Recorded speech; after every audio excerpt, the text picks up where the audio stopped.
There is no sound, just so Okay, you... shall I start, Naomi? Yes, please, you can start. Okay, yeah, thank you.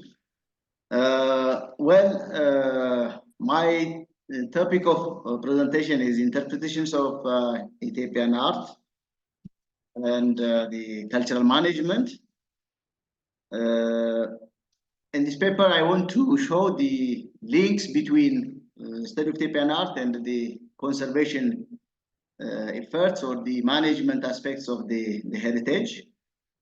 And the study is entirely based on review of literature, available literature. And it's a reflection on what has been done on the art and how those studies and approach are related or influencing the conservation of the art. That is the main point. And the paper has 3 sections: the introduction section, the other is a history of the study and the key themes treated in those study. And the final version is the some concluding thoughts on what has been done in the history of Ethiopian art. And I will begin with the introduction. As you know, this part of Africa is rich in terms of its culture, its history, and art. And some of the arts can be traced even back to the prehistoric period, as reflected in some part of the country, on the Holocene prehistoric rock arts and traditions. But a well-developed art tradition is witnessed in the Aksumite and pre-Aksumite period of northern Ethiopia. And with the consolidations of the civilization of Aksum, expansion of Christianity, introduction of Christianity, expansion of urbanization allowed the further development and elaboration of the art. And the legacies of that is also reflected in the latter civilizations, dynasties of the country. So with the coming scene of the Zagwe, we also see important achievement of architecture civilization. During the medieval period in Ethiopian history, that's around 13th century and on, we see significant development in terms of literary art and paintings associated with the Christian church or the Ethiopian Orthodox Church. So in this period, we see productions of church paintings, several ecclesiastical material, manuscripts, and religious buildings.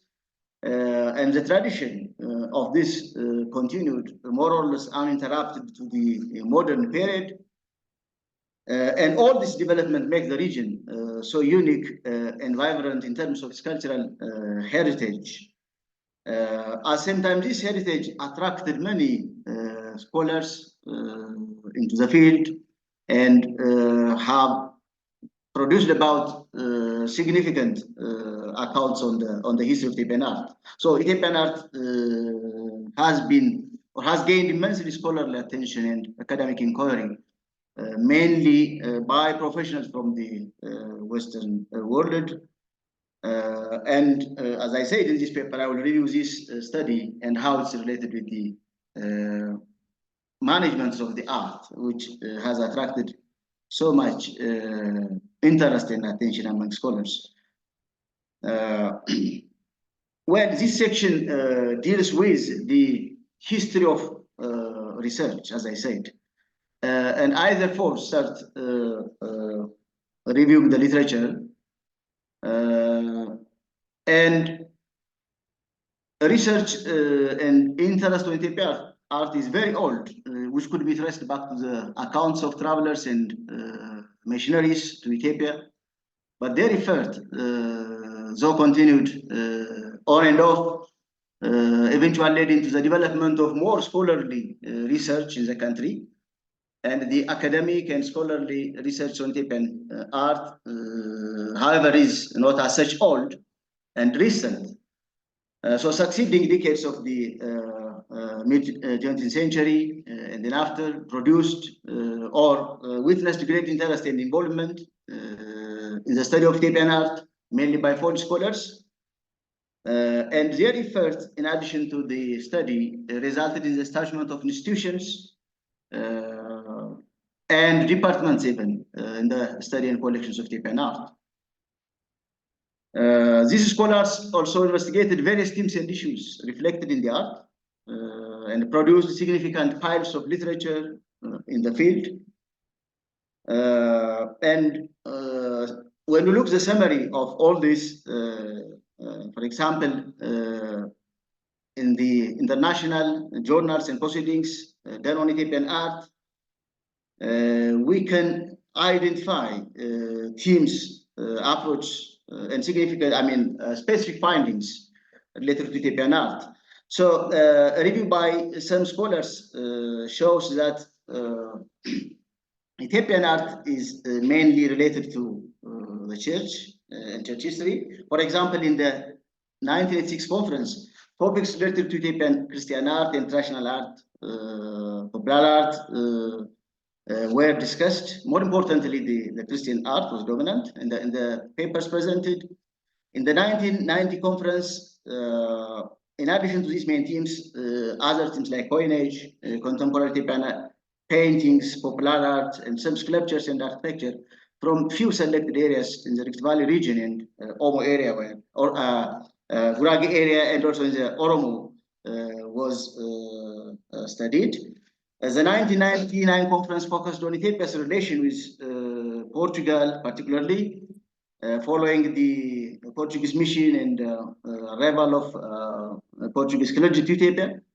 In addition to the Christian art, this was the theme represented in the conference. In the 2003 conference, besides such themes, sculpture and architecture still is discussed. But importantly, in this conference, two papers related to conservation of art and plans for establishing culture center were raised. Even in the conferences I think the main points raised were related to Christian Orthodox Church art, and also in European relation, Catholic missionaries and their impact, their legacies on the society, on the art.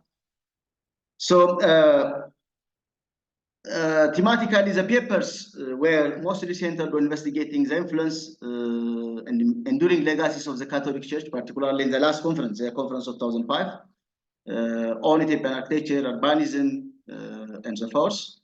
They also discussed how historical transformation in Ethiopian political and theological models of the 16th and 17th century conditioned different forms of artistic expression in the country's court and Orthodox Church. For example, the works of Philander and Philander, the paper entitled Hidden Treasures of Ethiopia, a guide to the remote research of ancient land, reviews the emphasis and focus of attention allowed to Ethiopian Christian painting in comparison with other art. Sorry. Again, Fasil also discussed foreign influence and local contribution in Gondarian architecture using the case of Gondarian art and architecture, and gave an analytical summary of the conditions and causes as to how possible influence, foreign influence, might be adopted and integrated local people. Again, another scholar, Azor, in the detailed and legacy treatment of issues on art, religion, power. She looks into the art, religion, and power, and examined connection between Ethiopian art, religion, and politics, and how religion, art, related to the power ideology since the days of Aksum is presented by the scholar.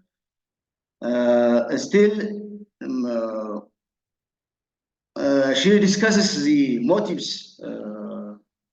I think Veronica Kerb discusses the motives of Ethiopian rulers, especially the medieval period and then on, for European craftsmen.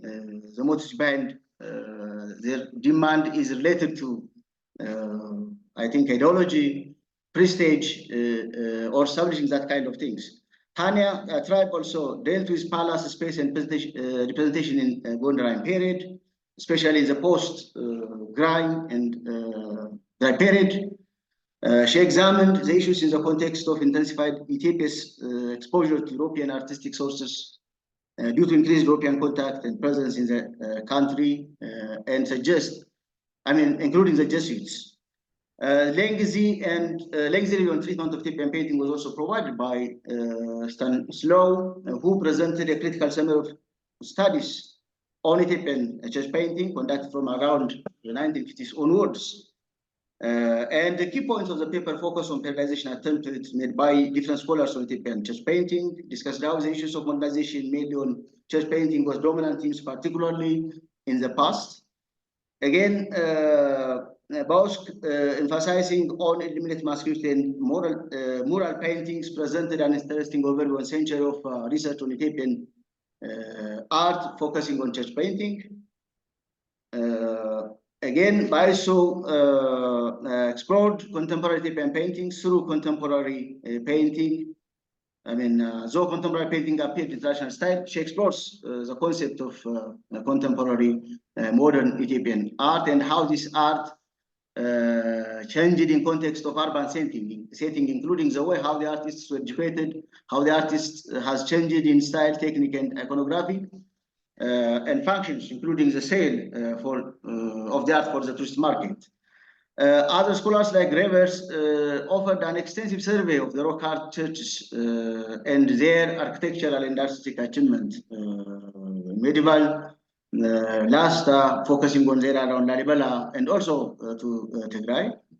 Elizabeth, I think, has dealt more with the modern Ethiopian art and attempted to explore the link between intellectual thought and modern artistic practices, and she offered critical review of the works of European scholars on the history of Ethiopian art from the viewpoint of themes centering on church painting, and she examines how this approach was being borrowed, seen from borrowing of domination and disregard to Europe, how the previous study disregards Ethiopian local knowledge production. Her work also investigates how contemporary Ethiopian art became subject of study, both by foreign and Ethiopian scholars, who explored the art in the context of political, cultural, social, and economic dynamics initiated with the modernization attempt of Ethiopia in the 20th century. When we look into the core themes, however, Ethiopian art, I found, is focused more on technical issues. Thematically focused on visual art, architecture, monumental building, and more emphasis is given to religious art. And from the religious art, one can see the focus on paintings and illuminated manuscripts. So, although other dimensions have been studied, the focus is fundamentally, in terms of theme, lies on Ethiopian art. This is a dominant feature. And this has been explored by several foreign scholars from the onset, by, for example, those from German, French, British, Italians, who explored many monasteries and churches, famous monasteries in northern Ethiopia. And their work focuses on manuscripts, mural painting, iconography, and so forth. So they have produced this important documentation on this aspect of the country's history. Pictorial representation of religious affairs, sacred shepherd moons, along with kings, were depicted on Aksumite coins. Well, the emphasis on religious issues even goes with the Aksumite times, even in the pre-Aksumite times, or in the at least in the time in the pre-Christian period, there was a focus to look into some religious aspects. Pre-Christian religious practices were depicted on the Aksumite coins, along with rulers. And as outlined above, religious-related issues, architecture and painting on Ethiopian books were the key themes in many of the international conferences. And these points, popular and folk art, architecture, sculpture, tombs, contemporary paintings, as I mentioned, were discussed, but the focus, as I said, is on or the dominance or the predominant theme lies on those religious aspects, and this has been seen in the conferences, several of the conferences, and papers presented on Ethiopian art.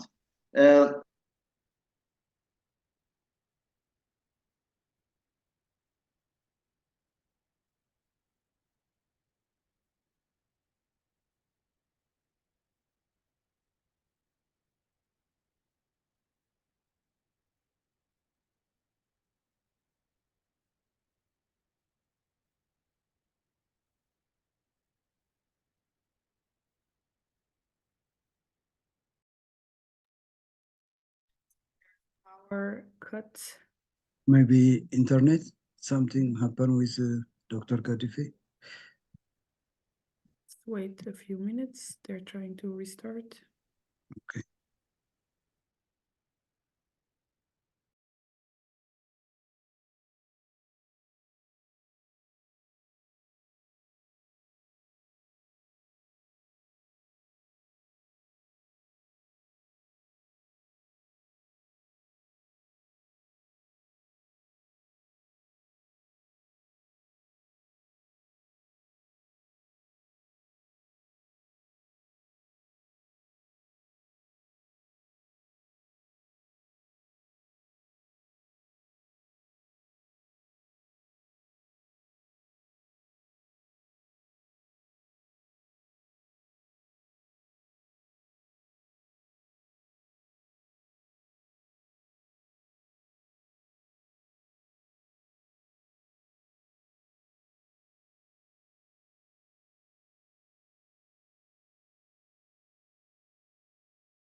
Okay, I don't think they are getting connection again soon. So I was wondering, Dr. Atzpa, do you mind maybe to start your presentation and then, or because Daniel is at the same place, so he also doesn't have internet. Then we can start with you and then we switch them afterwards. Hello, Naomi. Yes. Okay. Is that okay You for mean you are inviting me to just to start my presentation? Yes, if that's okay for you. Yeah, I would love to Okay. proceed with that. Thank you. And then we will switch the others after you. So you have about 20 minutes to talk. Okay. Thank you. It's good to introduce yourself also first, please. Thank you.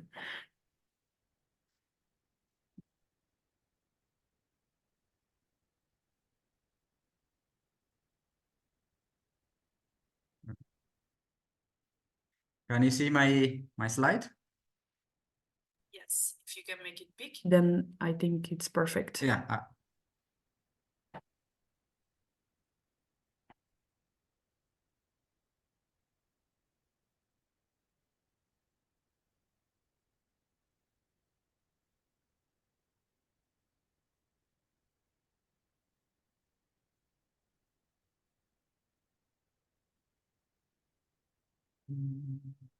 It's great.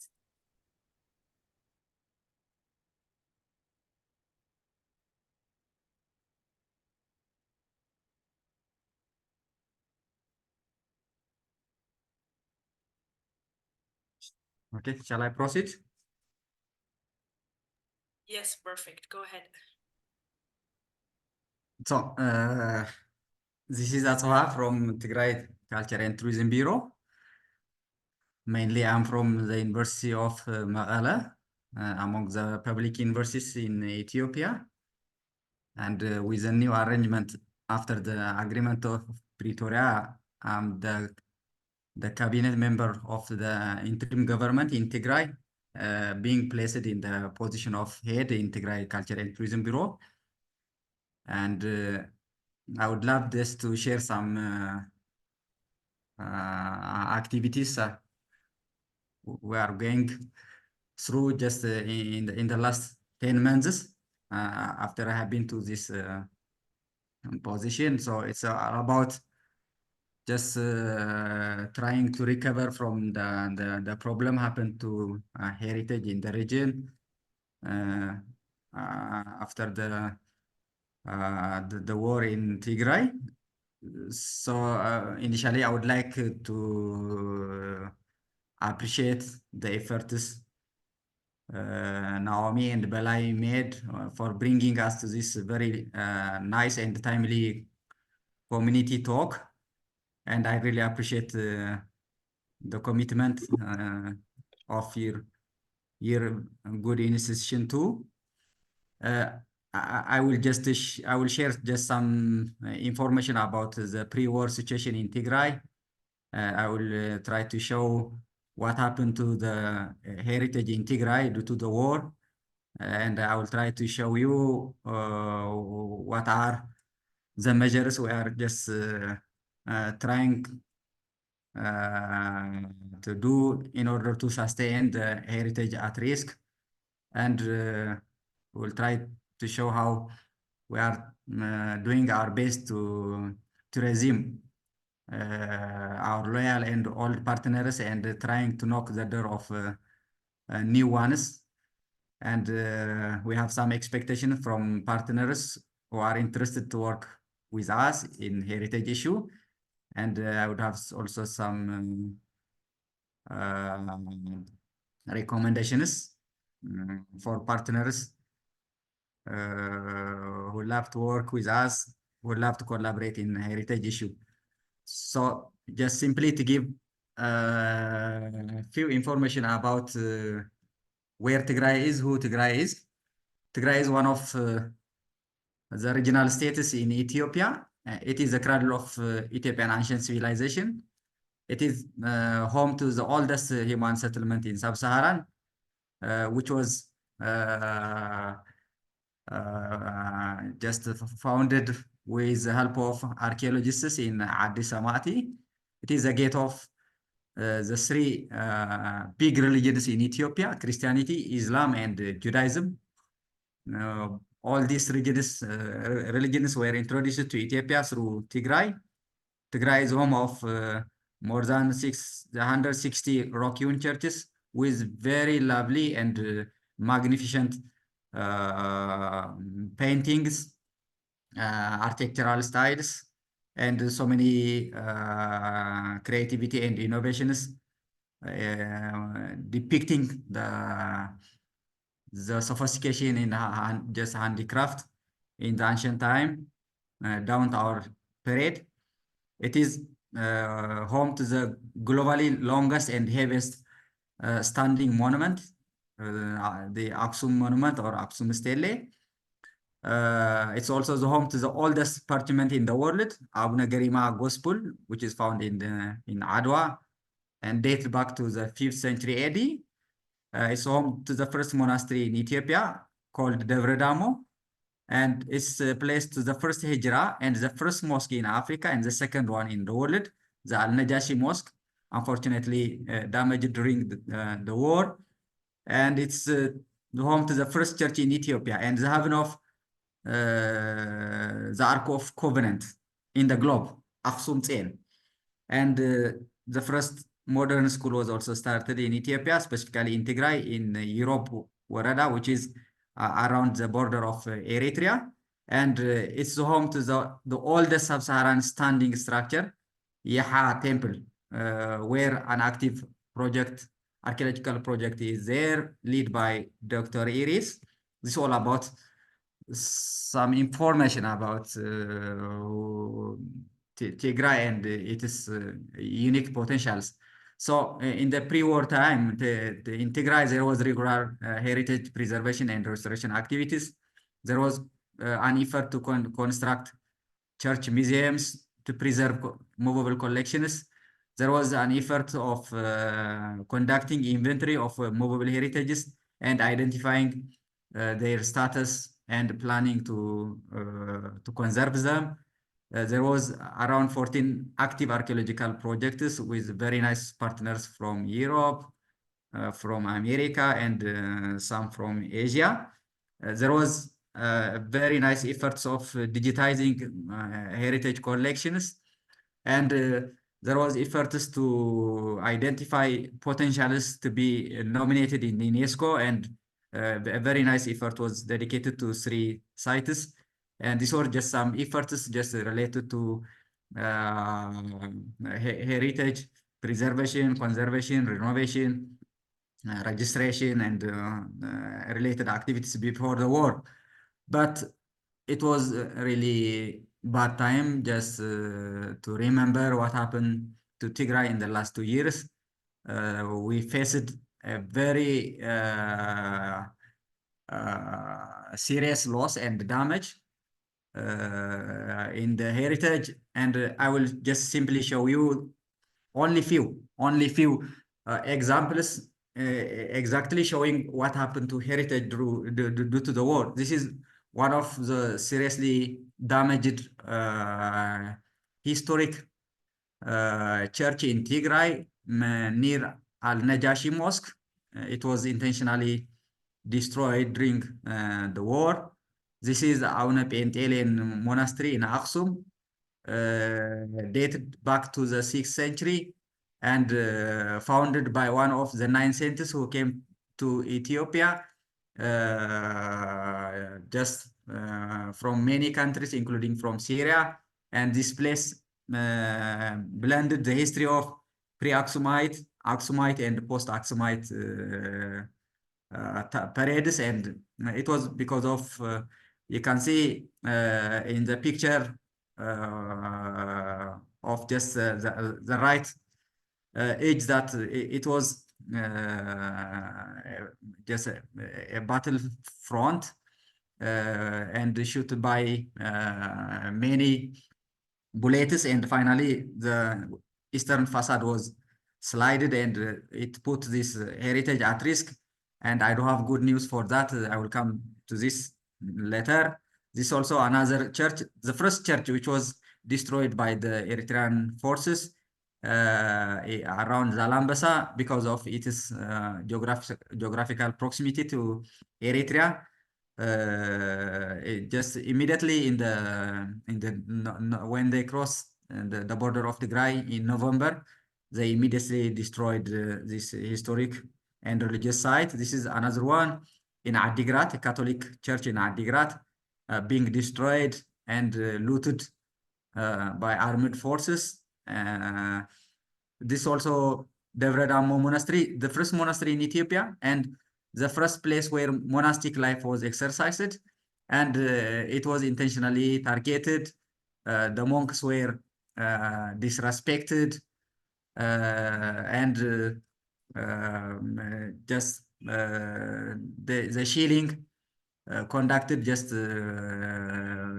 more than just 17 times, put this very magnificent monastery at risk because of the vibration and so many shilling just committed to that. This also the oldest mosque in Africa, Al-Najashi, and the place where religious coexistence is exercised to its best. It's Tigray is the region where no religious conflict happened, and mainly this credit goes to this monastery, and it is religious education. Unfortunately, it was intentionally damaged, and now it at risk, and we are discussing with some partners to engage in this renovation. These are the most important centers, handicraft centers in Aksum, in Wokro, where so many uses and cultural groups were trained just to flourish the untapped or the unexplored creativity, innovation of our forefathers. And it was a place where many people were trained to get job through producing and selling just the result of innovation. So many public libraries in Adigrat, Aviadi, Shira was demolished this way. It was the centers were places where the youth were just trained, the youth were just educated, the youth were just prepared for future better life, having good knowledge about their culture, their history, and about also creativity and entrepreneurship. And so many rare books that we couldn't just replace were just turned into ash, and many were just deported to out of Tigray, and you can see how it was just disgustingly burned down and damaged. This was another very important historical and magnificent heritage site in Tigray, Martyrs Museum in Maqala. It was richest in collection and portraying just a very nice history of liberation movement, or just liberation struggle, but it was seriously damaged and turned into collection of dusts. And it was a place where the armed forces were using it as just a training center, a place of torturing and rape, especially the picture in the right side, showing a chair tapped in the fence. It shows where women and girls were raped in this center. And this is the Emperor Johannes Palace and Museum, which was seriously damaged, and many precious collections were taken away. Just they intentionally looted, and they destroyed it. You can see the showcases get empty. Previously, it was a place where so many magnificent and very priceless collections made up of gold and silver were displayed, and the crown where the emperor was just supposed to sit and give judgment was also destroyed this way. And so many just archaeological museums in Aksum, in Fredashim, and St. George Haile were just put into such disgusting situation. And especially in Aksum, as you can see from the picture, nearly 26 ancient coins made up of gold were looted after breaking their showcase. and so many parchments and all the books in the churches just displayed here were also seriously burned down. And the same was true to the archaeological stores in Adigrat and in Shira.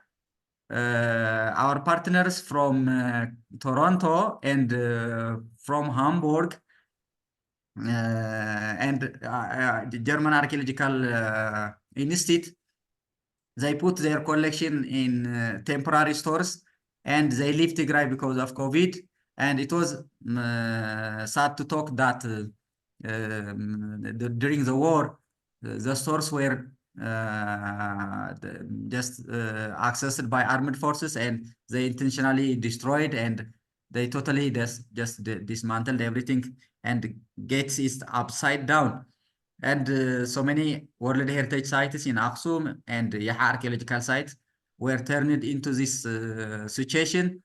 Not only the heritage sites were destroyed, but also due to lack of attention because of the war, all the resource or the attention was just drive to the war, and the heritage were left with no guardian, with no curator, and just a person who can preserve, and they were turned into this very disgusting situation.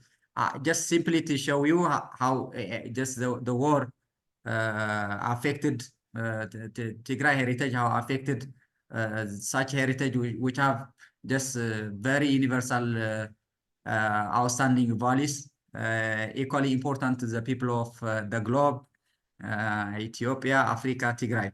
So here, because of the chance we get after the signing of the Pretoria Agreement, and after the peace was restored in Tigray and in Ethiopia, we didn't waste time just to engage in rescuing or just recovering the heritages that we can do. So the approach where we mainly focus our own regional capacity, and we followed the community approach. We also just resumed our relationship with national organizations, and specifically with Ethiopian Heritage Authority. We do have very nice relationship, and we are helping each other, and we are trying to save our heritage. And we also resumed 5 partners out of the 14, 15 old partners, and we try to be connected with 16 new ones. Hopefully, our future is bright. We can work a wonderful job in sustaining our heritage, which are already at risk. So to tell you some important progresses of the last 10 months, just since the time when I was placed in the bureau. I was lucky. I get the help of many partners, and we try to manage and do some important activities. For instance, we conducted damage assessment to 67 sites. We conducted an emergency work to 6 heritage places.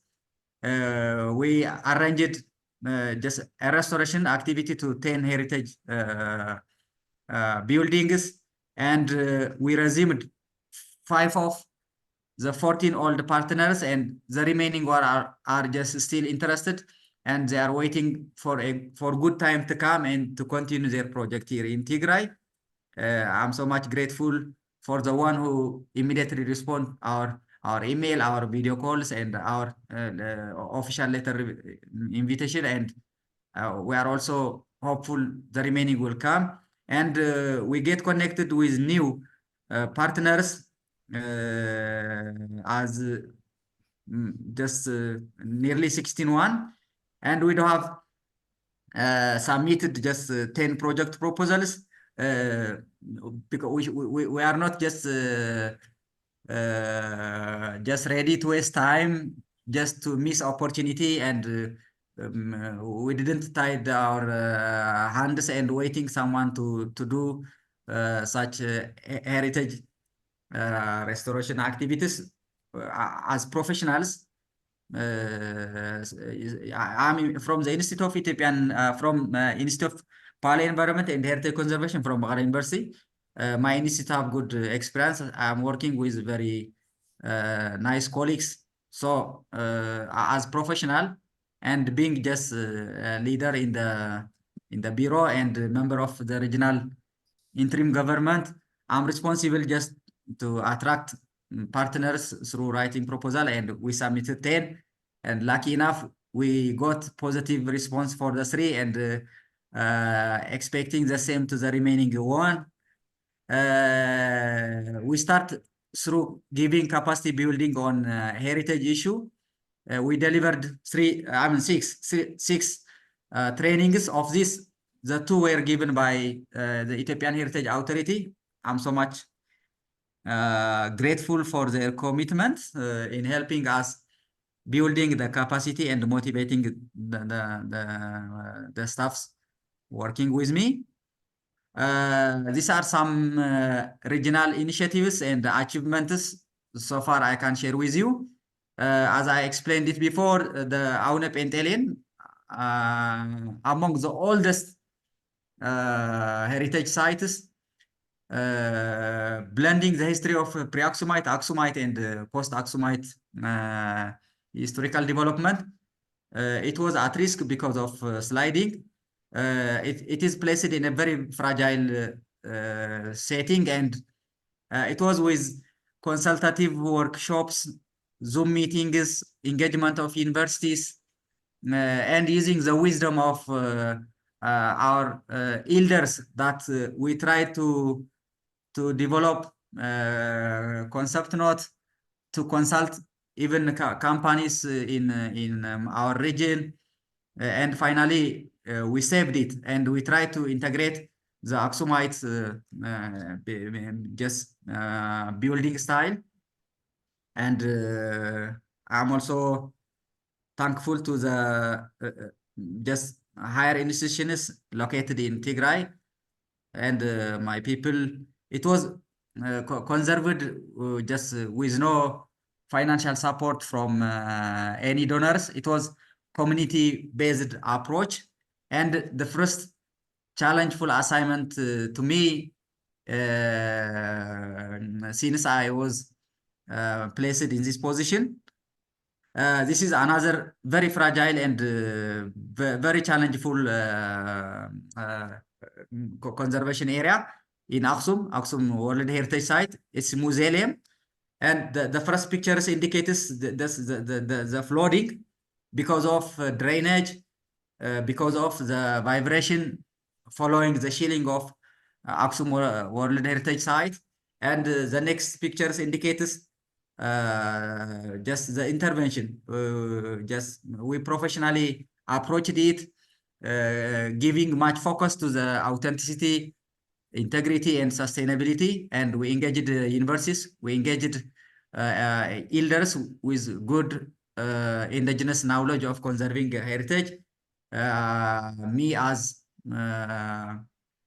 part of the public and in charge of facilitating and coordinating people. This is good achievement, and it's not only our achievement, it is also the achievement of all partners who joined hands in this area. This is also another one. A storehouse collapsed because of lack of attention during the war and because of the war itself, and we approached this through discussing with our people, and they contributed a lot, and finally we developed design, and it's about to be completed just in 6 months time period, and all the credits to save this area. It is a place where Emperor Johannes was born. It is a place where Emperor Johannes donated a lot of precious collections that we couldn't find, even including in the palace. So I can really appreciate how the local people are so much conscious about their heritage when they get a good leader and good facilitator. This is also Devre Damo Monastery. As I tell you, it was a victim during the war, being just shielded more than 17 times, and it is now at risk and in consultation with just rich people who are just having the religious affiliation and place attachment to the area and taking the lead as public institution. We have community-based conservation project there. Gunda Gundo Monastery, which was a project given to my department. And as a lucky person, I was in charge of coordinating this project. Though all credits in saving this very lovely heritage site goes to those who collaborated, just from the local people up to the regional authorities who allocated budget and the leadership in my university. The first picture shows the oldest building. The next one is the 3D design we developed. The next one is the abandoned monastery because of its risk to get collapsed. And the last one is the restored one. And it was not completed due to the war, and we will finish this within 2-3 months, and it will be inaugurated, and it will start giving service. And the same project in the same place, there are nearly 230 just parchments and manuscripts in the monastery, but they are extremely in very just problematic condition, and we won a project before the war, and we resumed the project, and we are about to start museum construction in the same monastery. These are just situations indicating how the World Heritage Site was changed into forest area because of lack of attention and the preservation activities in Aksum. And now we are actively engaged in saving the place and keeping its World Heritage status. This is part of Aksum, Queen Sheba Palace. Before restoration, it was just left with no protection, and so many structures were collapsed. And now we are restoring it this way as we get a partner to support us in this. And as you can see, we are using the knowledge of our people with scientific guidance of our bureau. Aun Abraham Debrecen is another project area where we are going to implement a wonderful conservation project with the support of World Monument Fund and people like Fakhra Selassie. I think he was presenter in yesterday's session. Stephen, Battle, and Simon from America also. We have been to this many times for an assessment, and we secured just the budget, and now we are waiting for the shipment of conservation materials from America, and this is a good achievement so far in the last 10 months. Definitely intervention will be started after a few months. This is also recovering of just storeroom in Adigrat with the collaboration of Professor Catherine from Canada, from Toronto, among our very dedicated partners who always stand on our side on the good and bad times. This is also another healing program conducted by Professor Catherine and Adigrat University and our bureau. It was conducted in a place where 67 people were just massacred within less than 2 hours during the war. The good achievements here in tourism and industry of in the cultural industry was we reach just we try to attract more than 1,000 international tourists flowed to Tigray. Domestic tourists just came to Tigray and they counted to 78, 530, and we created for 3,500 youths a job, and nearly 2.8 million people also actively participated in our cultural festivals we conducted before. This indicates how we resumed or just revitalized tourism. These are people who came to Tigray after the war in the last 6 months. These are the cultural festivals we hosted after getting the peace following the signing of the agreement of Pretoria. The key milestones in partnership, we reached out many regional stakeholders, national ones, and the best one is in the international actors. We resumed 5 of the old and we reached out to 16 new ones. And we are doing great with Ethiopian Heritage Authority. We conducted joint assessment in the field of damaged heritage 3 times.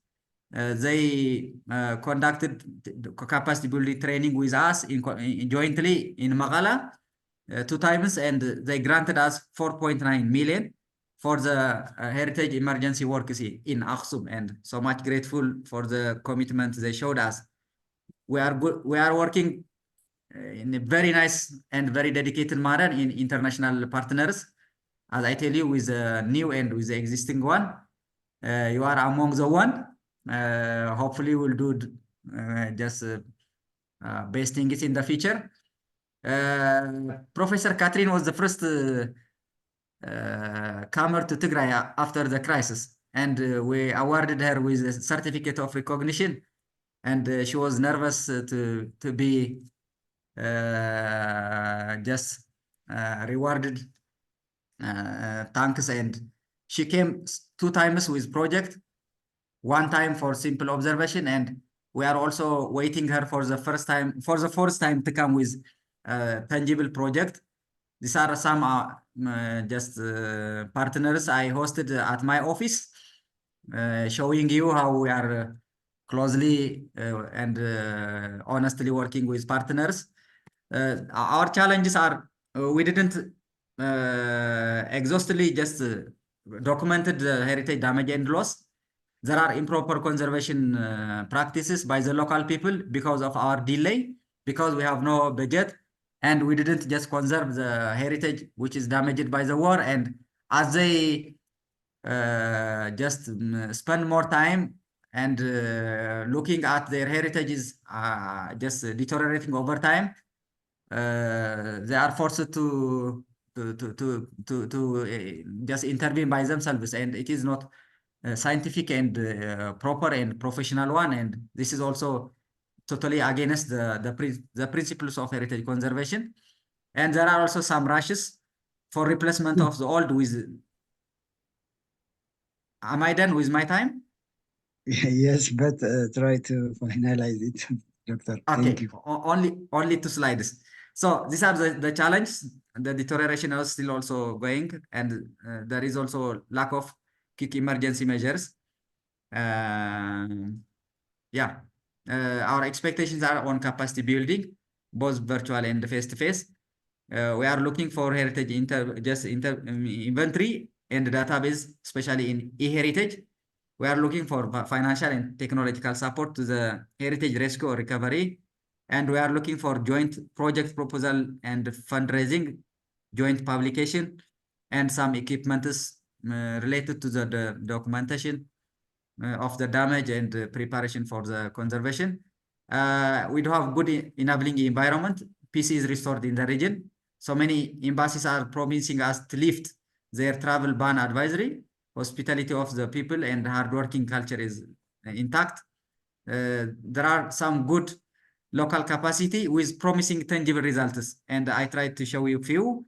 We are working closely with the 4 universities, and also we will keep working with the remaining ones, and the interim government of Tigray is also committed to support all this initiations, and I think I'm running out of my time, and thank you for your patience and ready to work with you all, and thank you.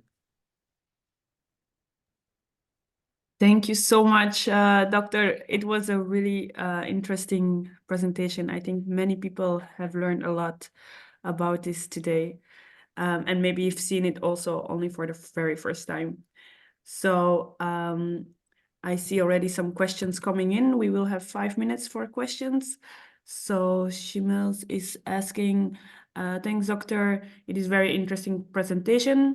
Could you tell us the practices done by the community so far in restoring damaged heritages?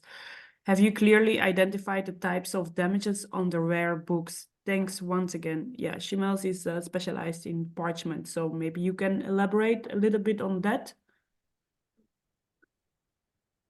Yeah, definitely. Just about the first question about the community. Mm-hmm. Yeah, as you know, most of the heritage sites are located in the rural area, Yes. where you can't access it just very quickly. So just they usually just request you to help them in conserving the heritage, as many of the heritage sites are religious and places where they are supposed to give just public service. So when you get late, they usually do their best conserving that one. When you approach them properly, we usually conduct just consultative workshops, telling them they do have just a unique wisdom, especially the indigenous knowledge. We usually just support them with the scientific conservation principles, and the regulation is also given to the authority is given to the public sector I am leading. So in the community engagement, we usually arrange just role division. So most of times the fundraising element is also just mostly goes to the community, and we communicate with people in the living out of Tigray, the Tigray-born diaspora, and any Ethiopians who are just very keen to support us.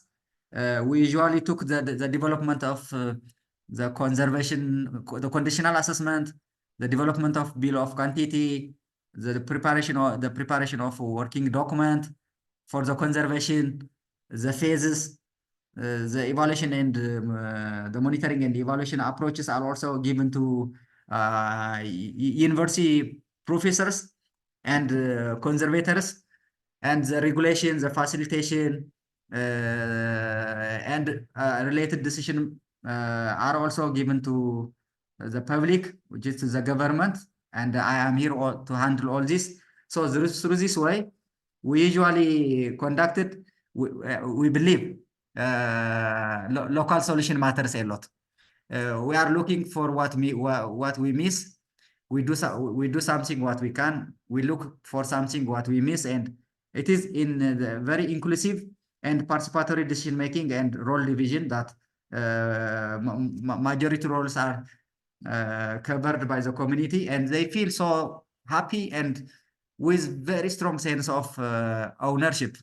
So this is in relation to your first question. The second one, there are so many rare books we lost forever. There are other just rare books and parchments that we can replace, because lucky enough, somewhere digitized by our good partners in Hamburg and other universities, including in Toronto. So there is a possibility to replace them, because we do have scribers with a good capacity of preparing parchments and replacing the lost one with a new one. There are also some that can just really repair without replacement. So we are working just to identify such things to be given priority. And Professor Catherine, she identified just around 4 sites for an assessment and raise just fund to go through that. But it is all over Tigray and probably all over Amhara region and other regions too, where the war was fought, and so many age-old and magnificent monasteries having just very old parchments were subjected to burning, looting, tearing, and other problems. So we don't have the possibility to repair the existing one, to keep for record, and replacing the lost one, looking at the digitized collections.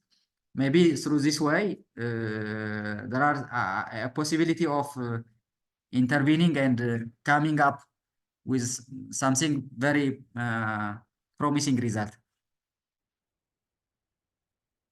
Okay, thank you. Did I address my questions? Yes, thank you so much. I think it's good to get in touch with each other. I think there's a lot of space to help each other on that.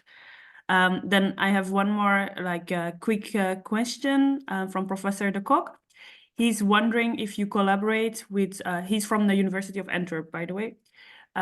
He's wondering if you are collaborating with Stefan Simon and what the collaboration looks like. And he's also asking if there are plans or if there will be plans in the future drafted to protect different types of heritage in case of future conflicts, which he hopes, of course, that don't take place. If you have 1 minute to answer this, please. Thank you. Yeah, we'll be very happy to collaborate with him, and definitely we can provide him with just a concept note or a draft of proposal to be developed in future, and we are ready to collaborate with his good institution and with him as professor and with others too. Yeah, and he's specifically asking if you are working with Stefan Simon, but maybe you don't know him. So maybe then it's good that Professor De Kock gets in touch with you as well. And if you have a plan for protecting the heritage for future conflicts, or if not yet, I think that's because it would be a question to see if they can work together with you on that as well. Thank you.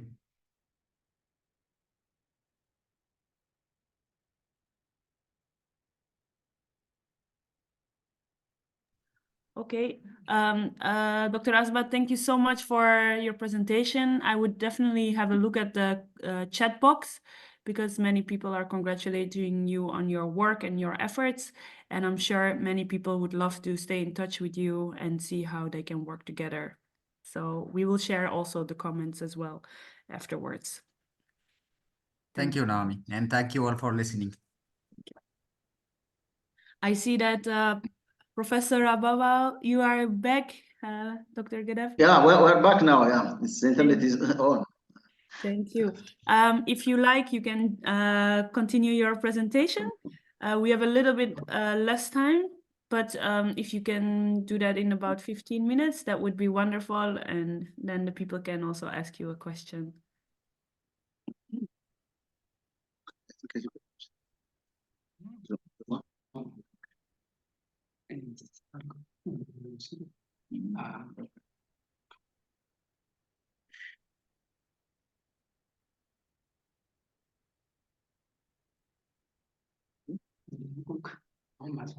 I think he's sharing screen.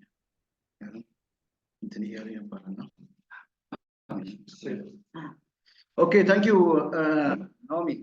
Sorry about the interruption. I have been talking about the history of research that goes back to the at least the late 19th century, and all the way to the first 20, I mean the early decades of the 21st century. And I have mentioned on about the core themes discussed on or raised on those papers or conferences. And as I said, one of the themes was a religious related issue, and which is mainly on Ethiopian Orthodox Church. And from that, the paintings took the lion's share in the papers I have reviewed through. The other theme is periodization. As you mentioned, as you can see from the slide, periodization has been a serious issue and debate among scholars working on Ethiopian art, especially on earlier papers or works. You can see how all these scholars were preoccupied with such kind of issue. Sorry. The other issue is, which is related to still religion, is the illustrated manuscripts, depiction of warrior saints, imperial throne has been subject of study, or depicting the imperial throne with paintings, sometimes with just paintings, has been indicated in many of the researches. And the purpose behind depicting the scene, the imperial scene, in relation with religious issue, religious paintings, or religious art, the purpose behind for that, which is related basically to power and assuring line of descent with mainly Solomon of Israel, and again gaining legitimacy and acceptance from the people. So this was another theme widely mentioned in the literature. Secular themes were also seen in many of the accounts, hunting scene, battle scenes, events related to battlefields, legends, and some narrations have also been discussed, especially in the latter parts of Ethiopian history. And this has been well articulated and presented by scholars working in the field.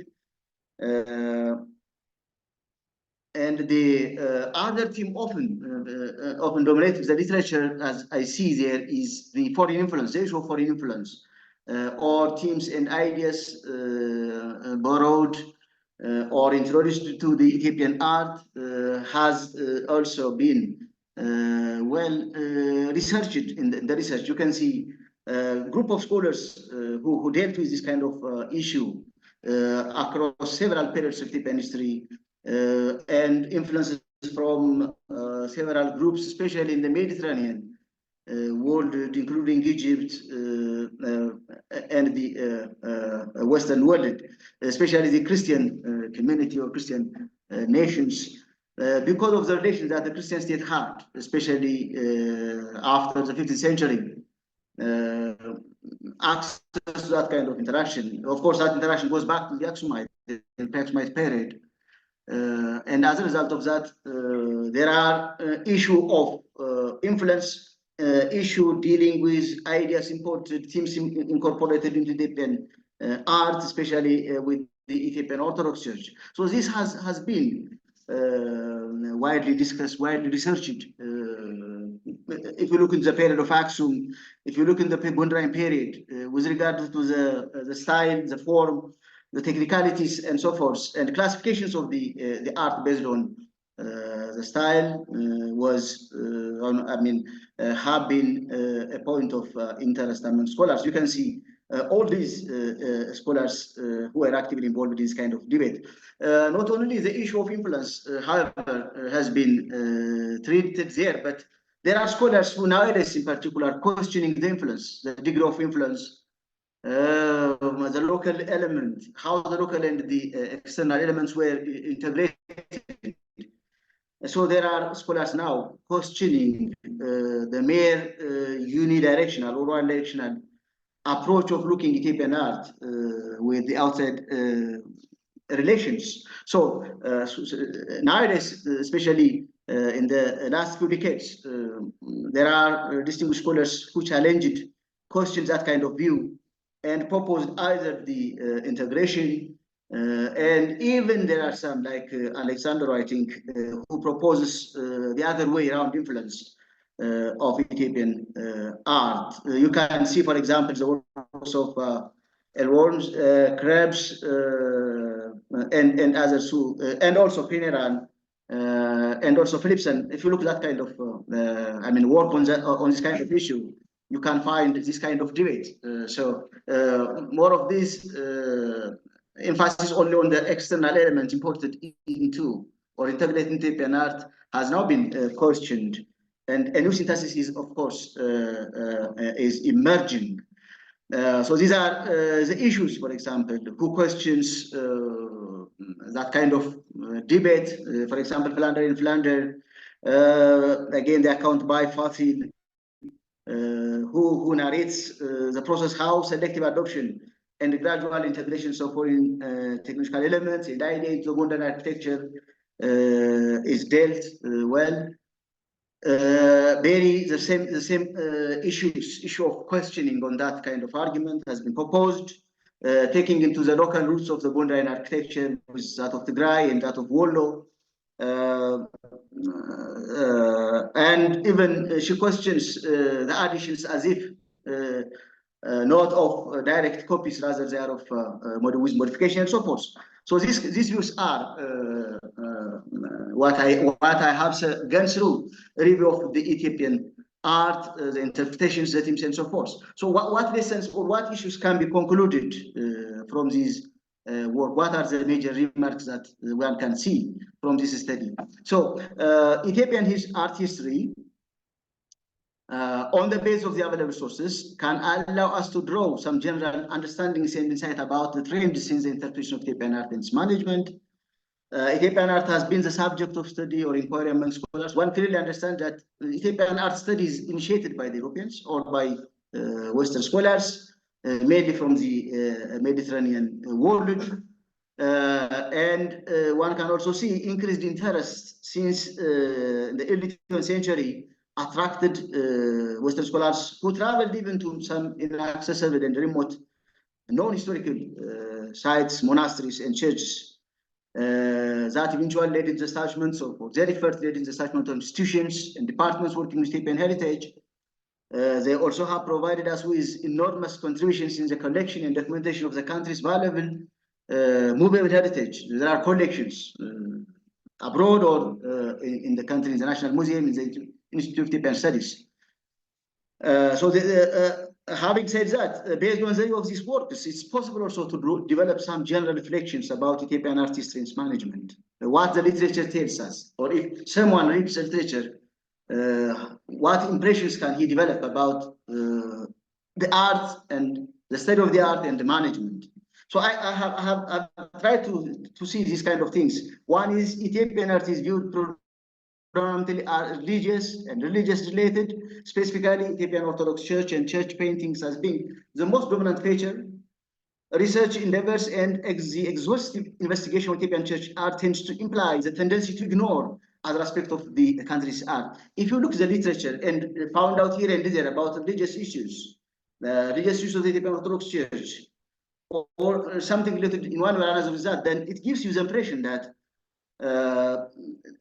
other aspects of Ethiopian art is not treated very well, or there is no other. It may imply for others, and there is no much exploration on the other aspect of Ethiopian art. That's my impression. The other Ethiopian art is highly intertwined with the ruling monarch or the dynasty, which of much of this history and purpose is thought to have been associated with tracing lineage of descent in power legitimacy, in which themes and stories represented or pictorially portrayed along with religious texts. So if you see religious paintings, religious artists, including or depicting ways, the rulers, then there is, it shows a tendency, actually it is the strong relation between the elite and the church, or elitist use of that element for legitimacy, gaining acceptance, maybe of having as a divine image based on the art. So art is used for that purpose, and therefore you see the link between the two, and parallelly or paradoxically the link between the local art, including the church for that matter, and the people, the local people, is difficult to find in the literature. How the local people is integrated with or depicted or viewed in the art. It's difficult to find in the literature. Again, investigation of the art in the context of the elite or in connection of power and legitimacy overlooks the view that Ethiopian art, particularly those related to church art and architecture, have also been anchored with the local people. So the church art or the phase itself is not only with the elite, but it is also anchored with the local people. But we have to reflect on that. The literature couldn't reflect much on how those things are anchored or linked properly with the local people.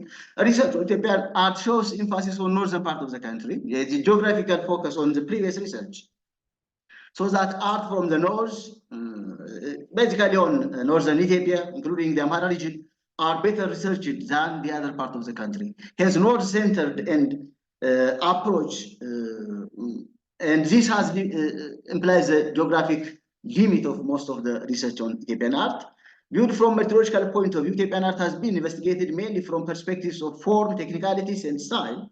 Well, this is one dimension of looking at art, basically, the basics of art. But there is less emphasis and attention on discourse of meanings or embedded social cultural values, emotions, and attitudes, particularly of the local people. It's rarely visible in the literature that I have encountered, I can say, rather. The study of Ethiopian art gives due emphasis on external influences and content.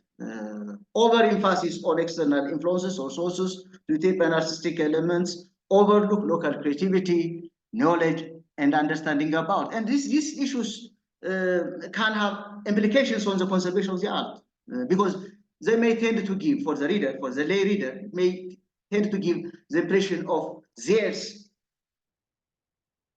and ours, and that have an impact on the conservation or the management of that. Because heritage, art as heritage is a reflection of our thoughts, beliefs, and business of our identity, belonging in a sense of course, that kind of interpretation may have its own impact on the conservation of the art. Such approach may also give the impression that Ethiopian art is an outcome of external influence and contact, a view that could lead to concern on ownership, sense of denial of local ownership of the art, negligence, and disregard of heritage. This can have impacts on, as I said, in management and conservation of the art sustainably. A review of Ethiopian art history still shows a weak link between study of art history and conservation of the art. Well, in the art literature, one can find the art being explained, stated very well, or described very well, or documented, but how their status is, how it's conserved, or what has to be done on the sustainability of the art is rarely included. As I mentioned in the literature, in the proceeding, only in one proceeding, which contains about 30 different articles, only 2 issues are mentioned in connection with conservation of the art. So contrary to the emphasis given to the art and themes of Ethiopian art, there is yet little bit description about the status and conservation approach to be investigated for its preservation. So the art and the management, the study of the art, the interpretation of the art and the management have this loose relation in one or another. Many of the accounts, in many of the accounts, issues related to status and approach to conservation are rarely discussed. Views and opinions of the local people regarding the conservation of art are hardly available. The focus is mainly on the art and the data or the information, the history, or the elements that it contains. In the reconstruction of Ethiopian art in rural churches are less explored, even in the better studied north. Well, there is, of course, it's difficult to explore all, but the main focus on the study of Ethiopian art are selected known monasteries and churches and sites like imperial capital cities and so forth in the north. Analysis of the available literature implies that Ethiopian art history is often studied based on approaches that do not integrate in many ways with related fields. For example, interdisciplinary research on the field is not commonly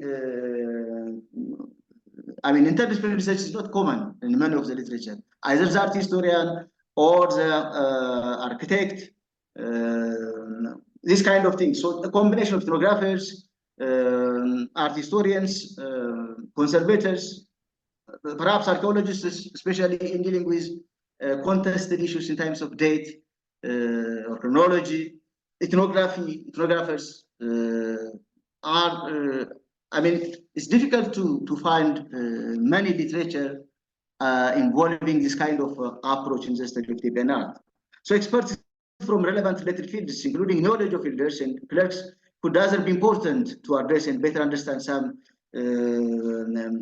debate issues, or such as the adoption, integration, modification, rejections of foreign element into the local culture. Because relatively better idea can be obtained from the community who adopted, or at least who knows the art in its local context.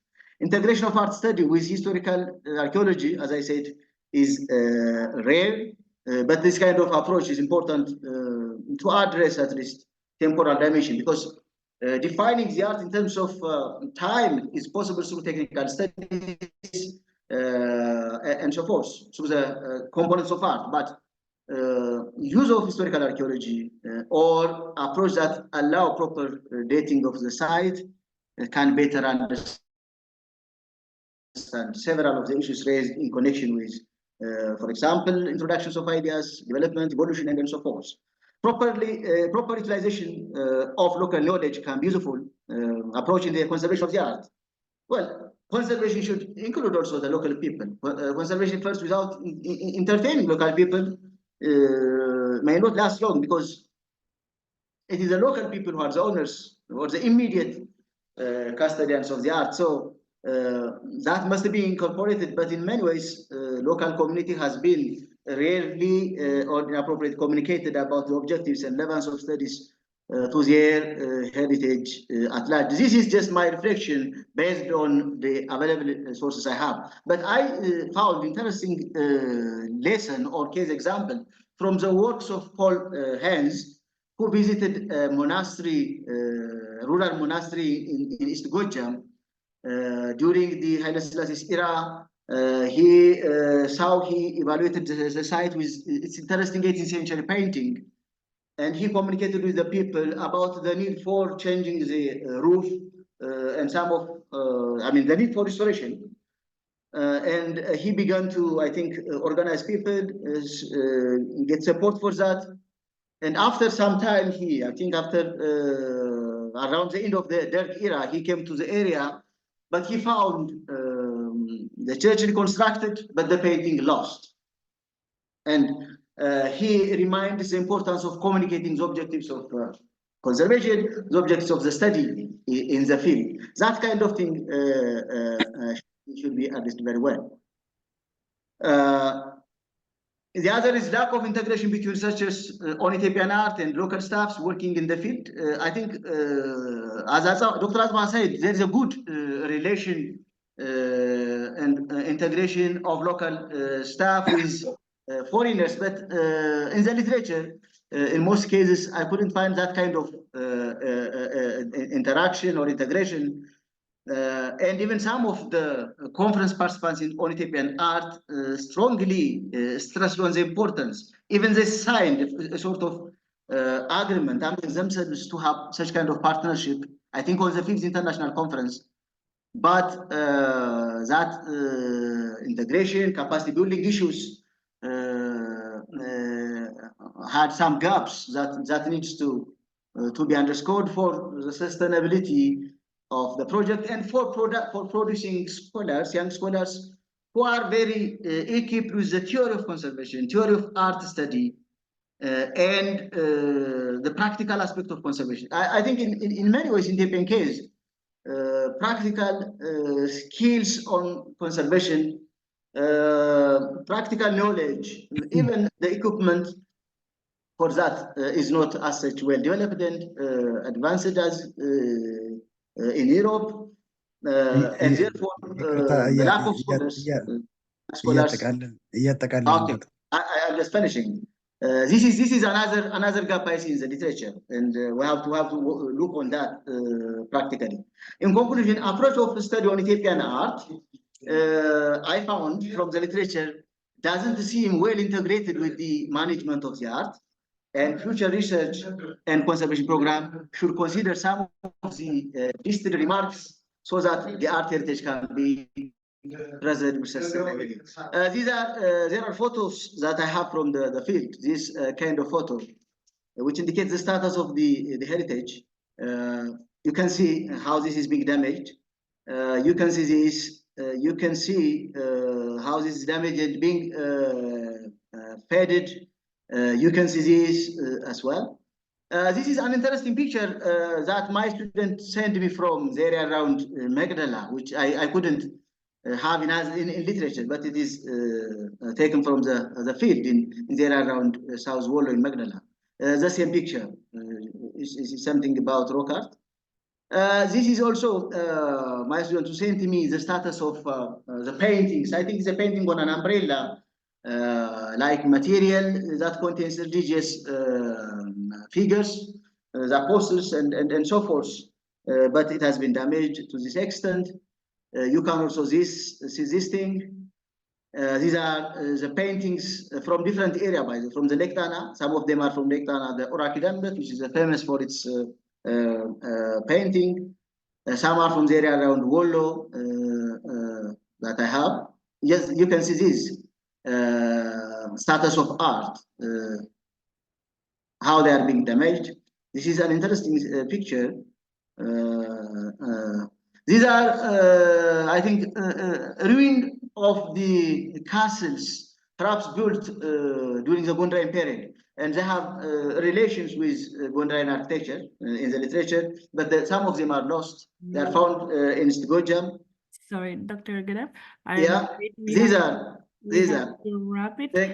Thank you. Yeah. Otherwise, you cannot answer any more questions. So let's maybe try to do that if that's okay. Yeah, I have just finished. This is the last picture that I want to show you. These are just buildings of the Gondarian sort somewhere in West Goja. Yeah, thank you. Thank you. I have finished. Thank you very much. Thank you. It was just turning into, like, with the pictures, it was really nice to see that as well. Thank you so much for your presentation. I will just ask a quick question. I will actually add also my own question to it. Okay. Professor Ortega, she's wondering, do you know Ethiopian literature on materials and techniques? And were there manuals and recipe books written, historical books? Or can we only turn to artisans who are still active today? And then I would also like to add, because from the theory that you presented, you also discussed the international interpretation of Ethiopian art history. Does that reflect in the way people conserve these objects and historical heritage sites?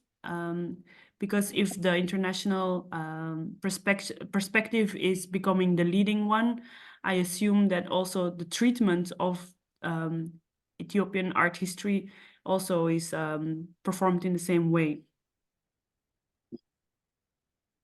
Okay. Yeah. Sorry, can you repeat the first question?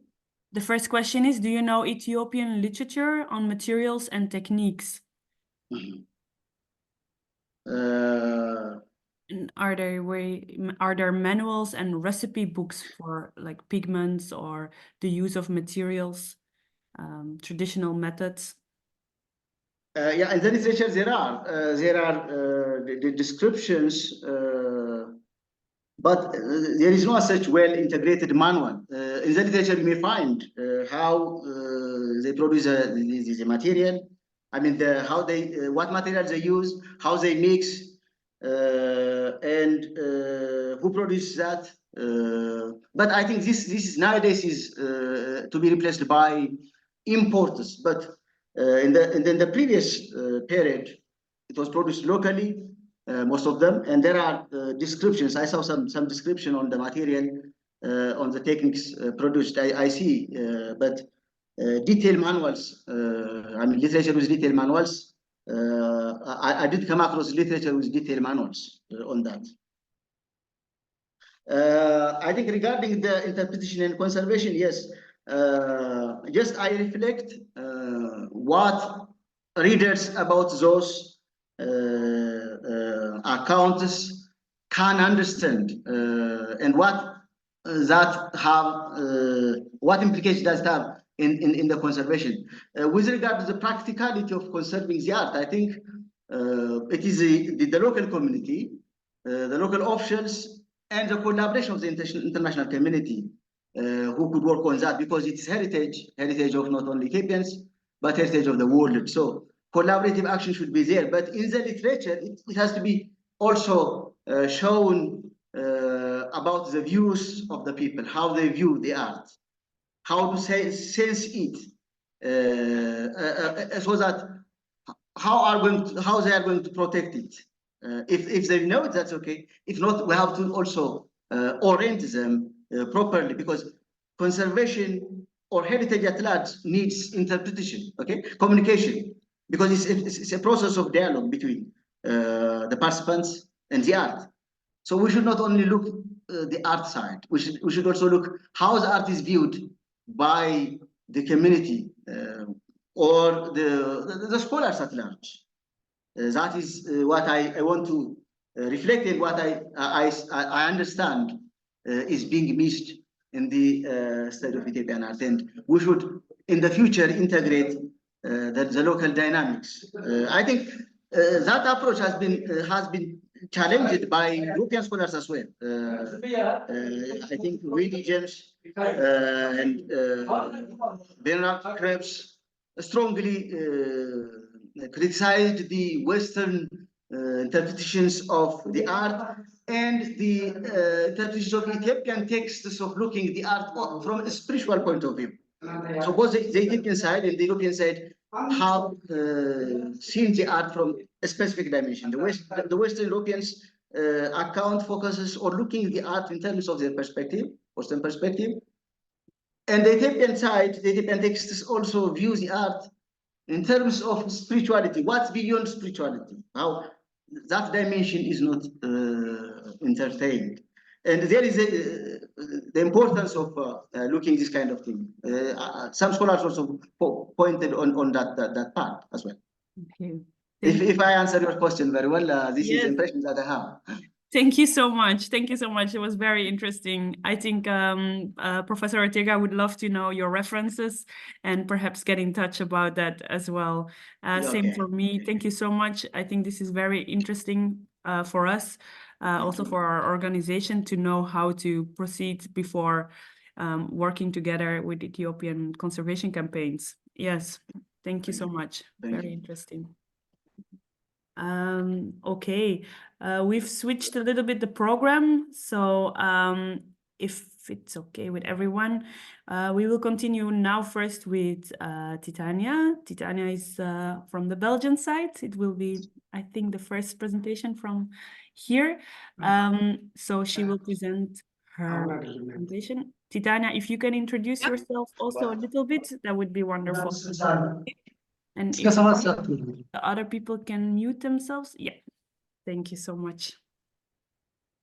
Okay. Shall I share my screen now? Yes, perfect. Okay.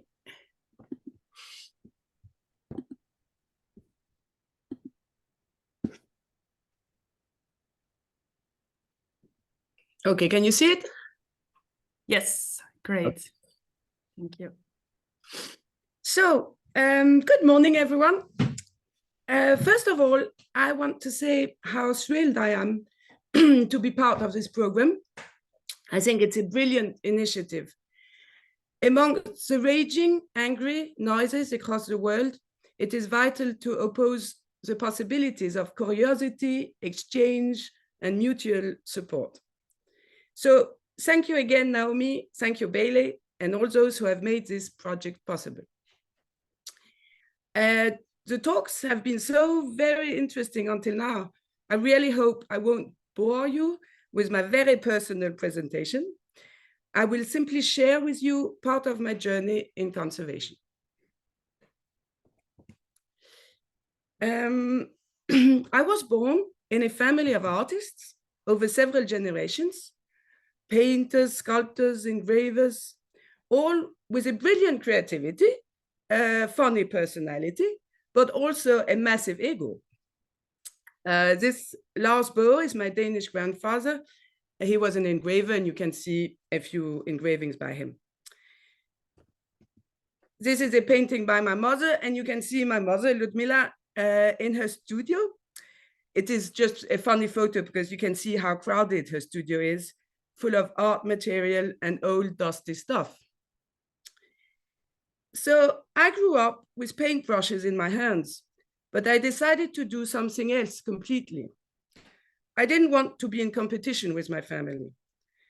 First, I studied law, very interesting, but also very boring.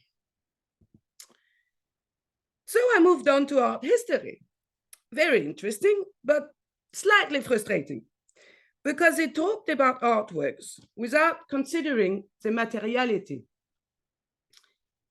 It's like if someone keeps talking about cooking without ever tasting it.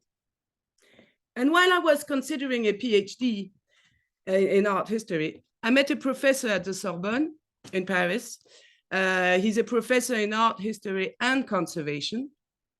And he's also a restorer at the Louvre, Mr. William Whitney, who changed my life. He agreed to supervise my thesis, my PhD, but he very rapidly convinced me to look into the world of art conservation.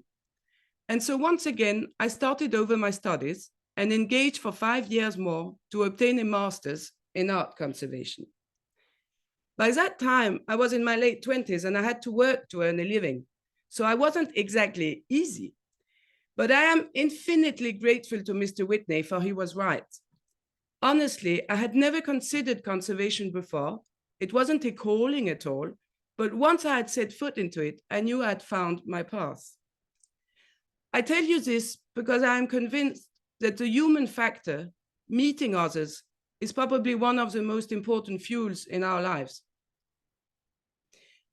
So I have been an independent painting restorer for over 15 years now. I moved a lot, notably in Qatar, in the Middle East, where I worked for the national collections for 3 years.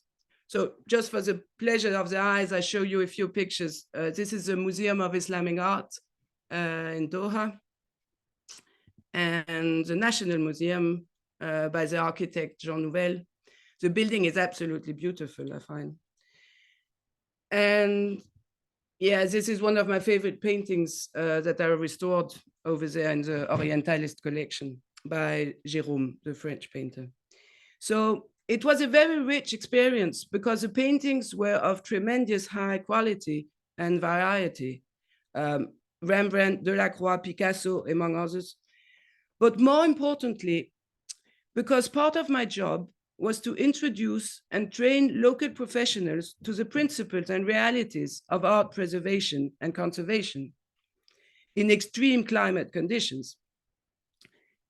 It was very interesting to adapt our knowledge in conservation to a whole other cultural environment. Principles that seem self-evident to us, like the public not touching the artworks, were not obvious in the Middle East. And I learned a lot by having to accept that and adjust our practices, and many times improvise. The conservation world in Western countries can be extremely rigid, self-centered, and self-assured. I believe it is sound to relocate from time to time and take a distance. We don't work for the artworks. We work for the human beings who enjoy, worship, and get inspired by these objects. And these human beings, past, present, and eventually future, have to be considered with their own sensitivities, histories, and cultural backgrounds. Heritage belongs to the people. Conservators are experts working for the people. The expertise must never override or overwhelm the sensitivity of the people. I think the speakers yesterday and today have showed us how important it is to include the locals, the local community in a conservation project. A long time ago, I did an internship in 2010 at the Royal Institute for Cultural Heritage in Brussels. And I fell in love with that town. So when I left Qatar, I installed my studio in Brussels, partly because I love Flemish old masters, but partly because I really enjoy the country. And I was ever so lucky to meet marvelous people who allowed me to work for institutions such as the Fine Art Museum in Antwerp or the Phoebus Foundation, where I met Naomi. So now I will show you a few examples among my favorite projects. I will really go rapidly. This is Peter T. So this is for the Phoebus Foundation. I show you this project. So you have before and after restoration pictures. It was a very big project. Usually I only conserve the paint layer part, but here we had to restore the support as well. So usually when we can, we will keep the old stretcher, the whole structure, because it's historically important. But here it was not possible because it was too fragile. So we had to replace it with a modern structure. And it's always very difficult and a bit heartbreaking to have to do that. This is a project I did with Naomi. It's the painter Karel Appel of the Cobra movement. It's two pieces, very high paintings. I like to show that because I'm lucky enough to restore very ancient paintings, but also modern and sometimes contemporary art. And usually modern art is always very challenging because painters use what they want, any old paint, any old materials they find.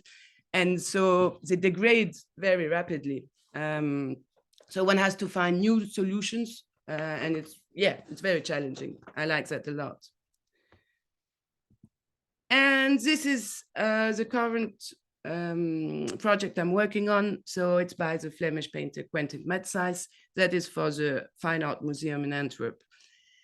It's a very, very, very huge painting, and I'm not working alone. I have a colleague, Céline Talon. We're working, the two of us, and this project is like taking maybe 2, 3, 4 years, but we're not working full time on it. So here you see the wings. They're painted on the back and on the front. And here you see the central panel in the museum studio. I think it is a nice picture to show because you can see the studio. We're very, very lucky to be working there. Everything is there, everything we need, fancy lights, fancy microscopes and so on. So it's really a privilege to be working there. This is just some details of the cleaning of the central panel. The panel is in incredible condition given the age and the size of it. So in fact, we're just cleaning it, removing the old varnish, some overpaint, and that's it. This is just another project I want to show you because it was a bit funny. It's a modern, it's from the 1910, something like that, 1020s. It's from Schmalzikog. He's a Belgian artist from the futurist movement. This is for the Fine Arts Museum in Antwerp as well. It's just funny because it's an abstract painting representing movement, lights, and on your left side, you have the painting before restoration, on your right side, after restoration. And the funny thing is, while I was cleaning it, it was a difficult project because the paint layer was very sensitive. But while I was cleaning it, I could notice something strange, like these details. You see the paint drops were going upwards instead of going downwards. So that's not logical. And so there was also this sticker on the back that was also stuck upside down. So I turned the painting around, and wow, I think this works much better. I showed it to the museum, the curators, the art historians. They reacted very well and were very interested by my theory, but we will never have the answer, the final answer. But it is possible that the museum have been showing this painting upside down for many, many years, but we will never know. It's interesting. Okay, I will go on just to tell you a little bit about our associations. I am part of the APRA, so the Professional Associations for Belgian Conservators. It was created in 1991, and it counts about 145 individual members. So the role of the association is to promote our profession by defending a high standard education and eventually create a protected title so that only people with a master's in conservation from a recognized university or school can work for the national heritage. That is the case in France, for example, since 2002, where only restorers with a master's degree can work for the national museums. I represent Belgium at the ECO, so the European Confederation of Conservator Restorers Organizations at the European level. It was created in 1991 and represents 20 full national members, so that's 20 countries. The mission of ECO is 3 main targets. So the first, to organize, develop, and promote on a practical, scientific, and cultural level the profession of the conservator restorer. To set standards and regulate practice at European level and enhance communication between and mobility of professionals. And finally, to strengthen the role and responsibilities of the conservator restorer in relation to others in safeguarding cultural heritage. Their vision is the following, I quote, "Cultural heritage safeguarded from their society through high standards in the professional practice of conservation restoration."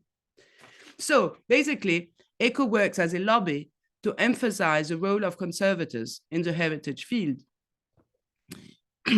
ECO edited the professional guidelines in 2002, which still serves as a reference in the heritage field. They are working to adapt this charter to new realities, such as climate change. Sustainability is at the heart of many contemporary symposiums and recent publications in our sector. With ECO, we have a special working group on conservation and sustainability. The idea is simply that if we cannot prevent major catastrophes due to global warming, such as giant fires or floodings, it is pointless to save artworks. You simply cannot preserve the furniture if the house is tumbling down. The second idea is that sustainability is at the heart of our profession. We preserve, we conserve, we deal with the passing of things from the past to the future. Sustainability is at the root of our practice. And so maybe we can play a role to alert governments and industries on the urgency of preserving what is left of our ecosystems. And this allows me to come to my final part on minimalistic interventions. I have been teaching conservation to young students at the École de Condé and the Sorbonne in Paris for over 6 years now. It's a very gratifying position because students in conservation are very eager, and we teachers learn a lot by the questions and doubts. Also, it obliges to keep oneself informed about new methods and new products. Restoration, like any other discipline, has fashions, and fashions come and go. What I would really like my students to understand, and I would even say feel, physically feel, is how unique an artwork is. There is no other one like it, even if it can have very close similarities to others. And because of that specificity, our approach and impact must be infinitely prudent and customized. We can aim for objectivity and reversibility, but our intervention will necessarily have an impact, and I wish that impact to be as small as possible. In French, there is an old expression that says, "Le mieux est l'ennemi du bien." It translates in English by, "The best is the enemy of the good," or "less is often more," meaning that in many situations, it would be better to back off and be modest. I think it is very true in conservation. This is a picture of my very messy, unexemplary conservation studio. At least I will have inherited that from my mother. With very little means, a lot can be done to improve the situation of an artifact. I believe common sense, sensitivity, humility, an eye on traditional practices and materials are the ingredients for durable art conservation. On this, I hope we will have the possibility of meeting and discussing all this in the near future. If you have any questions, I'll be glad to answer them, and don't hesitate to reach out. Thank you so very much.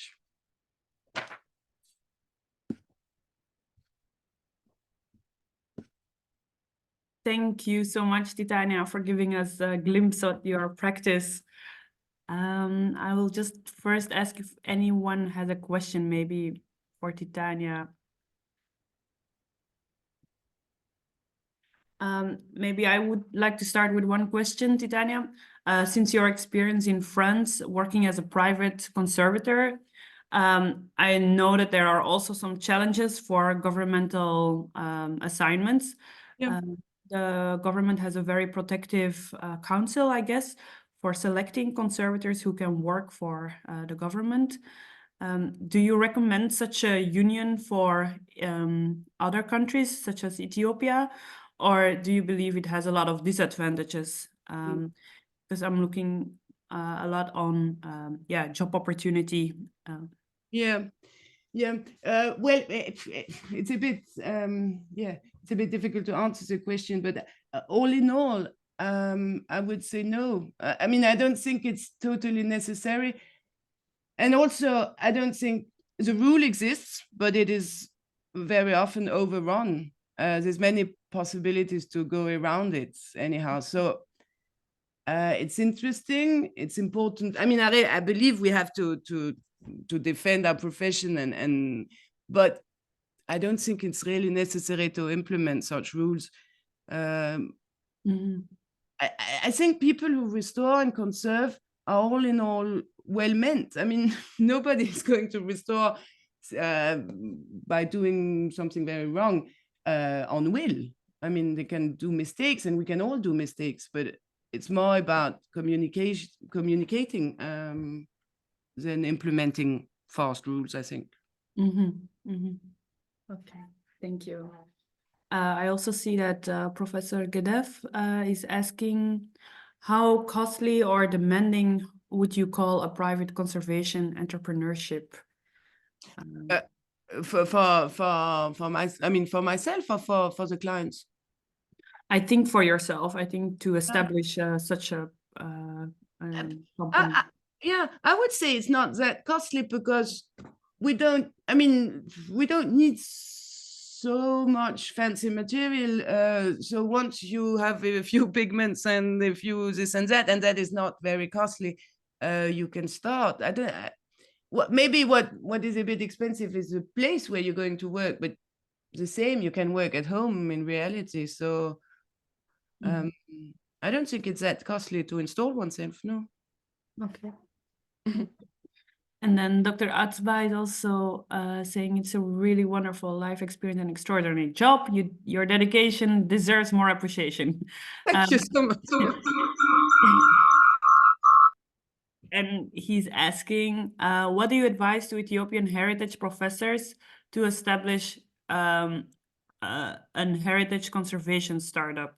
How such experience can be shared with us, as we are in a very serious challenges position of losing ancient church paintings. I think, like, what would be your first approach?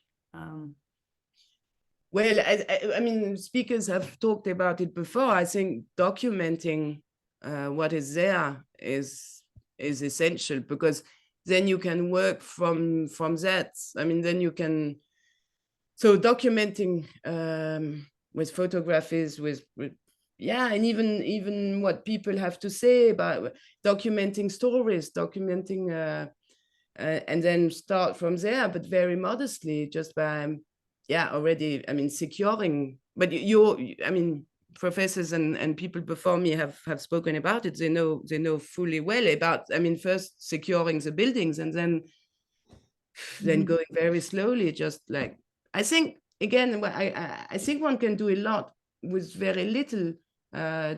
Just sometimes just moving the painting a little bit, protecting it with some textiles, just dusting the paintings can help a lot. But really, I hope I can, I mean, really, I hope we keep communicating. And again, thank you for this program. I think, but all over the world, I think one of the key tools we have is the possibility of asking each other questions, and we can speak about it as much as we want. so Yes, yes. Yeah, I see some other questions coming in, but I think those are more generic. So I think since you are connected to so many collaborations with institutions, but also with international organizations that preserve heritage, I think it would be really nice for them to get in touch with you as well. And also for the public, Titania is one of the people that will be part of our workshops that we are trying to organize in Ethiopia. So I hope there will be an opportunity to bring everyone together at some point. so thank you so much. Thank you. Thank you, Titania.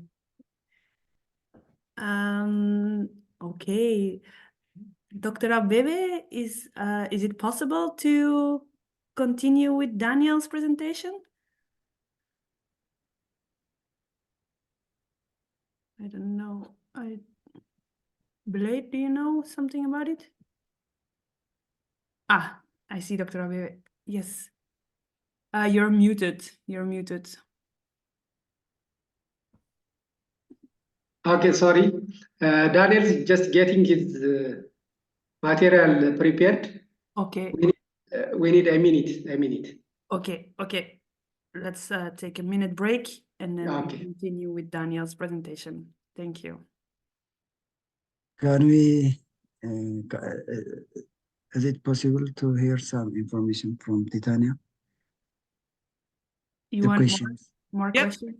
Yeah, there is question there. Okay. If Let me there- check. Sorry.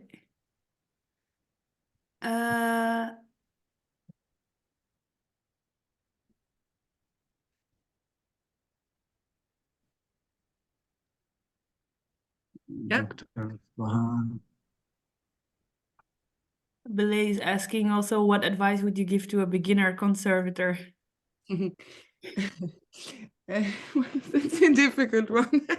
I would say enjoy, touch, look, taste. I mean, I think our senses is what we have, is the best thing we have, and that's what we have to train, is our senses to be a good conservator. So And passion, I guess it's also part of it, right? yeah, I suppose. I see that in everyone who is doing it. It's yeah. Gloria is also asking, do you think the European approach can fit the Ethiopian art? I mean, we all know that there are many approaches in the world, as the Asian one, or even inside Europe, there are different views. Have you begun a dialogue with Ethiopian conservators? Which is your position about this? I think that a conservation theory depends also on the art vision of every culture. Thank you. Yeah, but the only thing, It's a question for everyone also. So yes, exactly. But I would say, I mean, I would inverse the question, is that I think our approach depends on the object, wherever we come from, wherever we are. So it's the object that decides how we must restore it. I really believe that the answers are in the object itself. So in that sense, I think any conservator with an open mind can restore something that it doesn't belong to it, his culture. I mean, so I think it depends on the object. I think one has to go from there and then adapt our methods and our materials. yeah. I think also in France and Belgium, a lot of the art and even the religious objects are in museums, and they're curated and used, put on display. as where, for example, in other cultures, many times the objects are still being used, right? It's a completely different Yeah, position of the object, indeed. You're right. clearly. Naomi, now we are ready. Okay, thank you, Titania. you. Go ahead, Dr. Abebe, for Daniel's presentation. Okay, let me.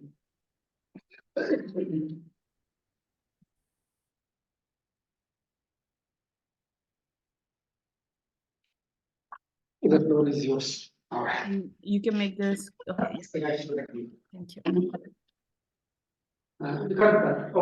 All right. Good morning. Good morning and welcome, Daniel, and also feel free to introduce yourself also first. Thank you. All right. My name is Daniel. I am an instructor in history department by the university.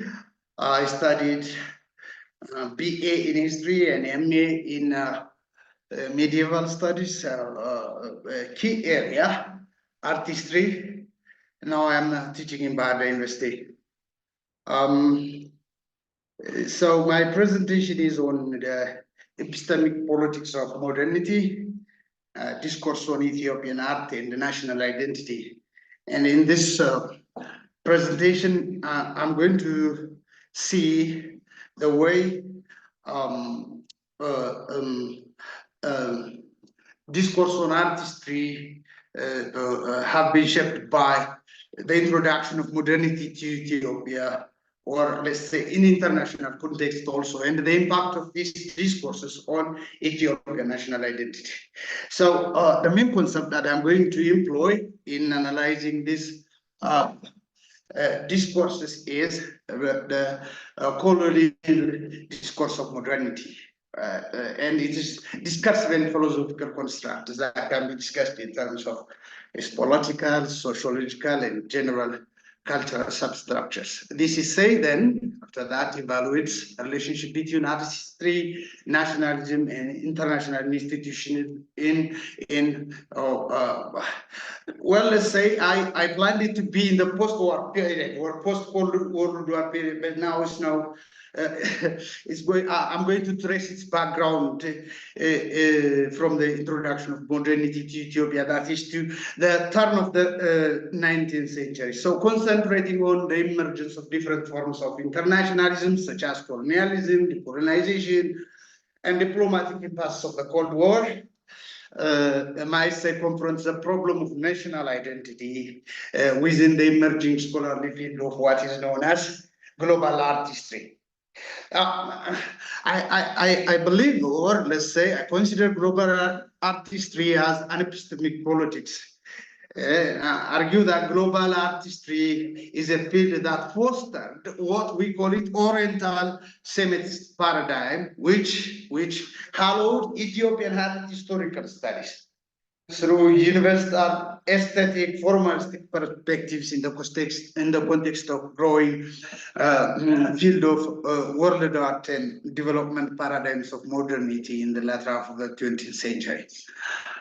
Of course, this paradigm is not the only paradigm concerning the discourses of artistry in Ethiopia. It was challenged by another paradigm known as transnational black paradigm, and that was first originated in North America, in the United States specifically, but later it was, introduced to Africa and in the decolonization contexts. So I will see what the view or the position of this transnational black nationalists concerning the Ethiopian arts. So that is the second paradigm. The third one is what I call the radical art historians. Actually, they are not art historians. I would rather call them historians, radical historians, in the camp of ethno-nationalists in Ethiopia. Right? Therefore, they are providing or using rather critical methodology starting from Marxism and the latter post-structuralist theories, and then they are challenging or criticizing this Oriental Semitic paradigm as the embodiment of the Ethiopian national ideology, and then they are challenging this paradigm. So this is third paradigm. And my discussion in relation to national identity is mostly focusing on these groups known as radical art historians, rather radical historians of the ethno-nationalist camp. And then, I will examine these discourses of Ethiopian Christianity from Genesis in the turn of the 19th century and this evolution up until the present day in order to show their entanglement, their entanglement in epistemic politics between different paradigms that structure certain world orders and the impact of this view on national identity in Ethiopian politics. So the structure is, first I will give a brief presentation on Ethiopian modernity or the historical context of Ethiopian modernity. Then I will point out Oriental Semitic paradigm and state historiography, how the state historiography of Ethiopia and then the Oriental paradigm made it and promoted a national ideology in Ethiopia. The other one is the transnational black nationalism. And then I will see the great tradition or the Ethiopian state used that opportunity of the Oriental paradigm and then in the service of the state ideology. The other one is, with the rise of transnational black paradigm, the Oriental paradigm rejoined, and then it is where, but it is more, the epistemic politics starts. So then it took the whole field of Ethiopian art history for itself, or it controlled within a very few circle of scholars. So then I will see modern historiography of Ethiopian art, or the institutionalization of Ethiopian art, let's say in Addis Ababa and in Europe also, and problems related to this academic discipline of Ethiopian studies or Ethiopian art. Finally, I will see the role of Ethiopian art history in national identity politics. So let's start with the Ethiopian modernity context, right? Ethiopian, according to Bahar, he is a nationalist historian, and he said that modern state formation in Ethiopia was, conceived by Petros, elaborated by Johannes, and then consolidated by Menelik and completed by Haile Selassie. And this process of modern state formation in Ethiopia was paralleled by sweeping political changes, a formation of national, regional identities, and the rise of modernism in rapid changing external world, which in the latter half of the 90s, in the first half of the previous century, pressed ever more heavily. These changes were reflected in self-definition of the nation and in its definition by others. So Ethiopia, during this period, during this modern state formation, has yet to struggle for its sovereignty because it was encircled by colonial powers in all directions and by European colonialism. And to be allowed to fully intend the modern world's political consciousness as an equal in the family of nations, nation formation has already took place in Europe. Therefore, there was no modern nation state everywhere else because during this time all were seized in colonialism, something like so Ethiopian emperors and elites had to prove for its sovereignty in the face of European colonialism and then to be allowed to enter fully into this family of nations. Right. Therefore, they welcomed any narration. They welcomed any narration that will help them join this family of nations. This intention of political leaders in the introduction of modernism's narratives as center of state policies has endangered, the continuous presence of international actors, social engineers, and scholars. which acquired a new significance in the onset of European colonialism in Africa. And the cover of Universalist framework of liberal imperialism, Cold War politics, humanitarian intervention, global autocracy. So the struggle for recognition of the historical existence of Ethiopian state, which was made imperative by colonialist postmodernity, and facilitated by increasing presence of international actors and scholars, added impetus to Ethiopian states that had already been started in Europe in 17th century, right? In Germany specifically, by Eob. This period saw a formation of fundamental thesis of what Teshalet calls the Oriental Semitic paradigm. This paradigm holds that the ultimate origin of the Ethiopian state and civilization lie in the remote past, when Sabian settlements were established in northern Ethiopia. Therefore, this paradigm ascribes Ethiopian civilization to migrants, right? Migrants who came from southern Arabia. Therefore, the Aksumite civilization specifically was traced back to South Arabian alien immigrants who believed to have colonized northern Ethiopia in the first millennium BC and established a civilization known as the Aksumite civilization.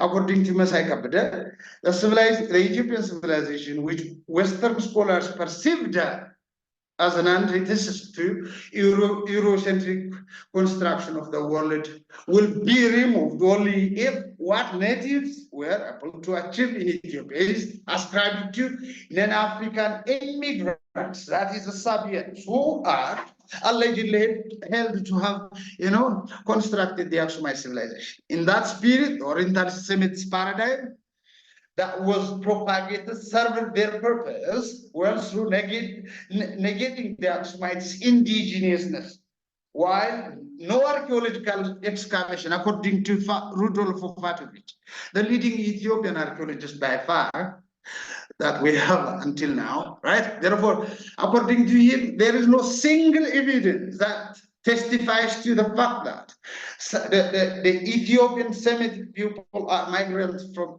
South Arabia. Without this absence, a paradigm or a perspective on Ethiopian history or simply the migration thesis was constructed by the Orientalist paradigm and the Orientalist scholars. And then on the other side, the Ethiopian state elites, in the context of colonialism, find it imperative to testify that they are closer to the family of nations, closer to the Eurocentric narrations or to the imperial narrations. Therefore, they will come to that narration, which brought them closer to the family of nations of Europe rather than to the colonized nations of Africa. Therefore, they side or they put themselves in the side of the Europeans. Therefore, this is symbolic use of Ethiopian arts played a crucial role in this narration, right? And then this is what we call it the great tradition. At the core of it is, at the core of this great tradition is Ethiopian arts, right? Ethiopian arts market the periodization, the geography, and the geopolitical aspects of Ethiopian history. They are markers. They are at the core of the narration of the great tradition. Therefore, whether I'm talking about Ethiopian arts or Ethiopian history or any narration about the Ethiopian past, it is obvious that the Ethiopian arts are at the center. Therefore, by the way, this great tradition, okay, started itself find its thesis in a 6th century document, a 6th century apocryphal document, let's say, apocalyptic fresco known as the Kebra Negus, right? Orientalist Semitic scholars trace it to the 14th century and ascribe to the 13th century Solomonic restoration. Now, only French side, right, Shahid is noticed the right. I believe Ifran Shahid properly located the composition of the Carbonagus in the 6th century, especially in the transmarine expedition of Caliph to Saudi Arabia. Right. Therefore, that's I believe where the Carbonagus could be traced. Anyway, this great tradition was the state nationalism of Ethiopian monarchy set in motion in the 19th century and in the first half of the 20th century, while Ethiopia was encircled by colonial nations, to prove that Ethiopia is an ancient civilization that continued uninterrupted, so that should not be colonized, to show that Ethiopia is a sovereign modern nation. Therefore, the necessity to ideological situation in Ethiopia, rapidly globalizing international environment to Ethiopian intellectuals were exposed in significantly higher number to drastically more extensive degree than in the past, gave renewal prominence to debate about national identity. Right? Therefore, this is a great tradition. So I think, most of I don't need to elaborate more on narratives of modernity. They are all about progress. They are all about unifying explanations about global historical development and so on and so on. Anyway, the great tradition played a central role in how Ethiopian nation was imagined and articulated by political and intellectual actors. Now let's go to the transnational bloc of nationalism, right, in the African diaspora, right? While Ethiopia's influence in European courts was, warned, and its autonomy became progressively undermined by the presence of colonial powers. A transnational black canon responded with a based critical analysis of racial and economic imperialism. The black nationalists celebrate Ethiopian civilization independence from both religious and secular humanist perspective, with an essentialist and interracial configurations, and from structuralist and humanist perspective. During the peak of colonization, from around 1960, the Pan-African idea had experienced a decisive shift from a discourse largely located in African diaspora to an applied movement on the ground inside the African continent that became ever more prominent and relevant as a political concept. The foundation of COAU, Addis Ababa became the seat of United Nations Economic Commission for Africa, Ethiopia, and so on, caused by this competitive strength on an international level. Ethiopian heritage as a political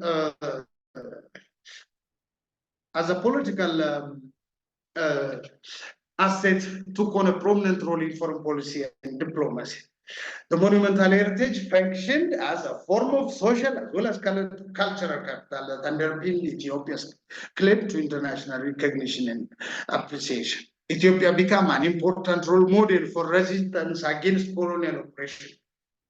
And many of them also expressed their respect for one great African kingdom whose civilization is spontaneous. And they called it a beacon of independence and African civilization to the rest of the continent held in subjection of Europe.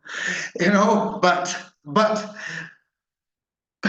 Ethiopia has to be kicked out of Africa, right?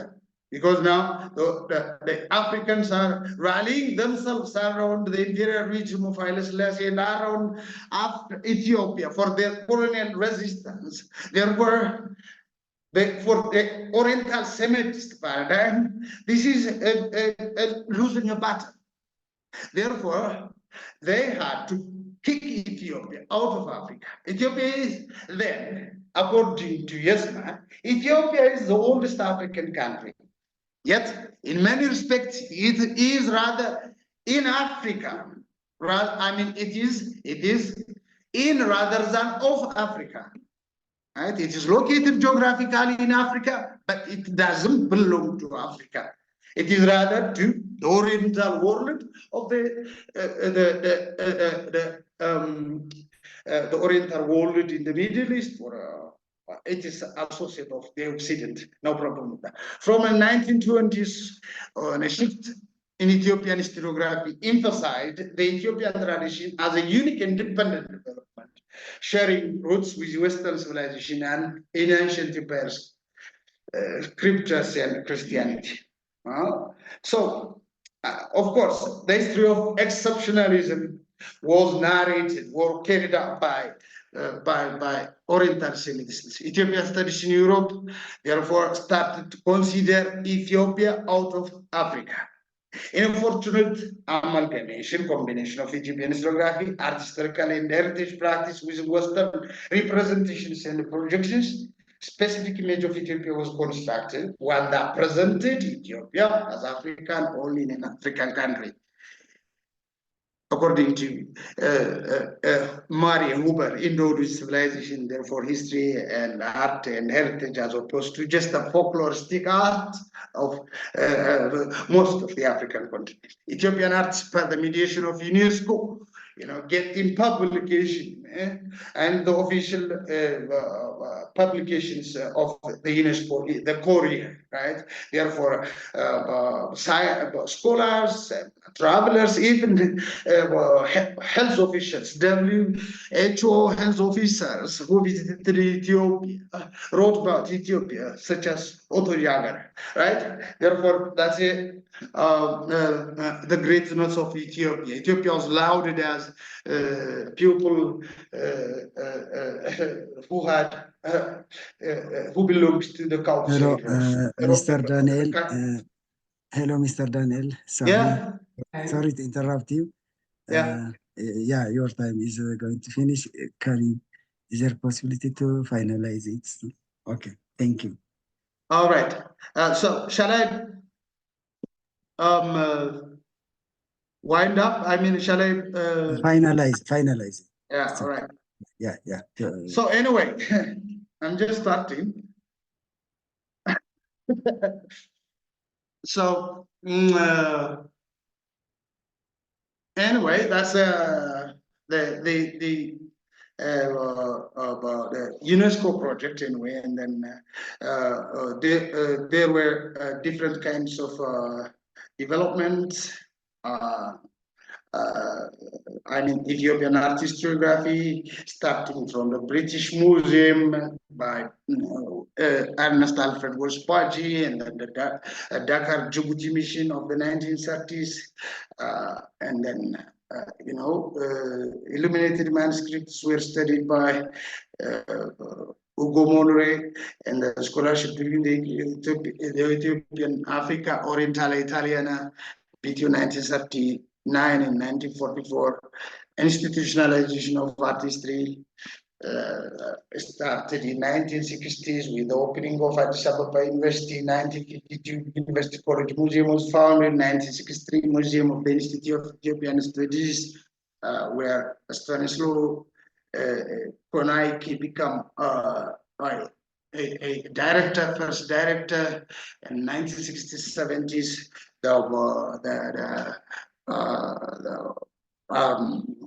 exhibitions conducted in Western countries, especially in Paris and so on.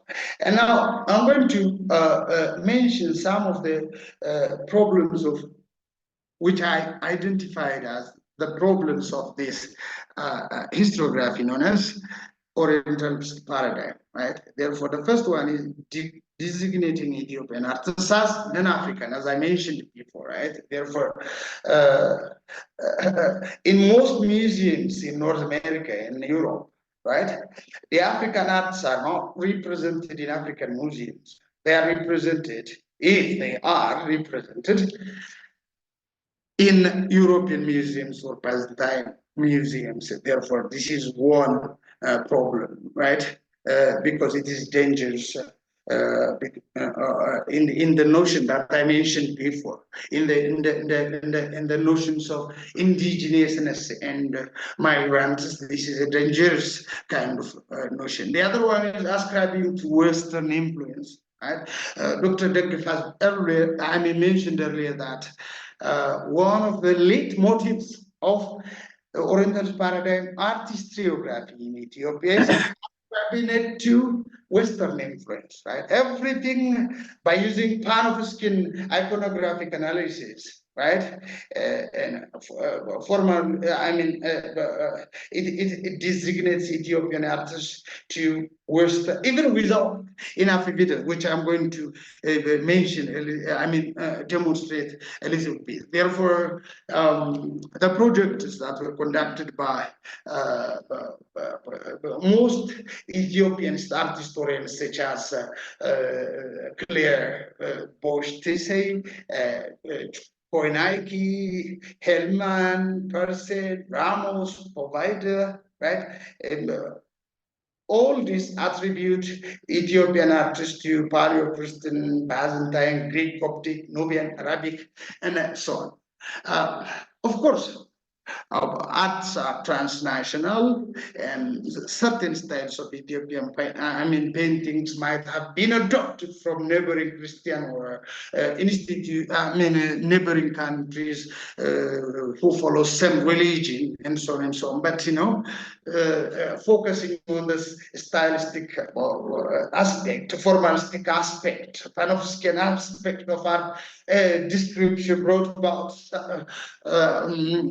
led most historians to ignore the main aspects of Ethiopian history if we had put it in its proper cultural and historical context.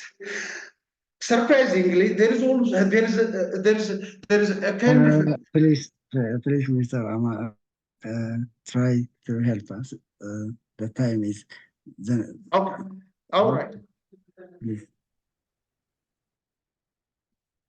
Yes, maybe it's good if someone has a question that we can ask it now, because I think the time is over. I'm so sorry. But it's good to share your contact so that people can get in touch about it as well. All right. Because even we are taking the time already from the next person. So I suggest that people, if they have a question, to put it in the chat box, and then doctor can read it and we will provide it to him. So and bring you in touch. All right. Thank you so much. Thank you so much. Okay. Okay. Thank you very much. Thank you. Okay. Very last presenter of the day, Giovanna. You've been very patient. If you can, please share your presentation. Yes. Thank you, Naomi. I will share my presentation so I don't lose much time. Thank you. Wait.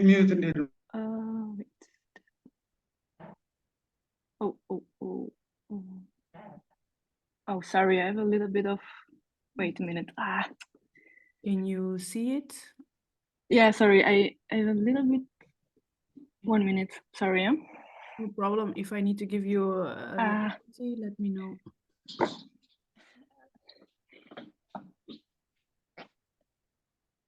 I have to go out of the Zoom meeting. Sorry, and then go back in because there's some problem. 1 minute, and I come back. No problem.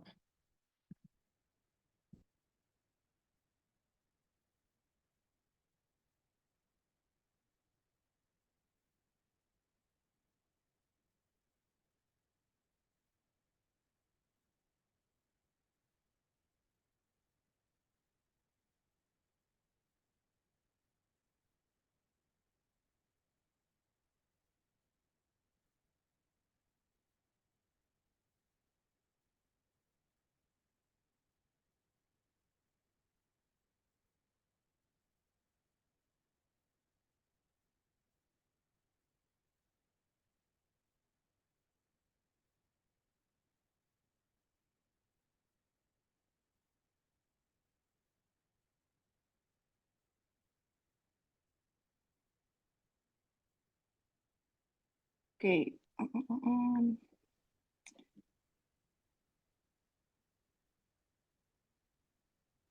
I think you can see my screen now, I hope. Okay, sorry for the technical issue. I hate online things. Here, yeah.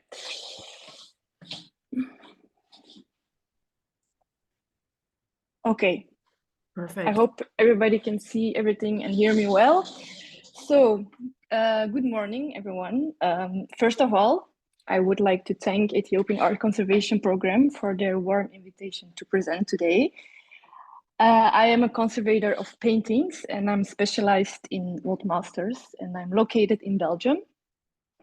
I thought it would be interesting to briefly discuss and share with you the various institutions in Belgium where conservators contribute their expertise. I will also explain why I chose to become a freelance conservator and highlight the significance of interdisciplinary collaboration in the conservation field. Following my graduation in 2010, I embarked on a journey of hands-on experience with different conservation projects in different settings. These included private conservation studios, federal institutions, and museums. And each of these environments shaped my approach to conservation. One notable experience was my one-year internship at the Royal Institute for Cultural Heritage, where Titania also worked. As a federal institution, it is devoted to documenting, studying, and preserving Belgium's rich cultural and artistic heritage. The institution offers services such as the conservation and restoration of a very diverse range of cultural artifacts, scientific analysis methods, photography, and scientific imaging. The institute also engages in art historical research. Not only does the institute serve public institutions, but private collection owners in Belgium and beyond can also benefit from their services. The institute also offers internships, and I followed a one-year training program where I got more experienced in the scientific study and research, combining theoretical knowledge with practical experiences. Another significant institution I had the privilege of working with is the Royal Museum of Fine Arts in Antwerp. During its extensive renovation that started in 2011, I started here as an intern and later worked here as a freelancer on different projects. I contributed condition checks of paintings as the entire collection was carefully managed during the period of renovation of the museum. While working here, I realized the focus lies on the conservation of the museum collection, underlining public display and sharing knowledge with the public through various conservation projects. Over the years, the public had the opportunity to closely follow various restoration projects, including the restoration of the painting The Enthroned Madonna, painted by the 17th century Flemish painter Peter Paul Rubens, which we can see here, which is on display now and is still to be seen until September 2025.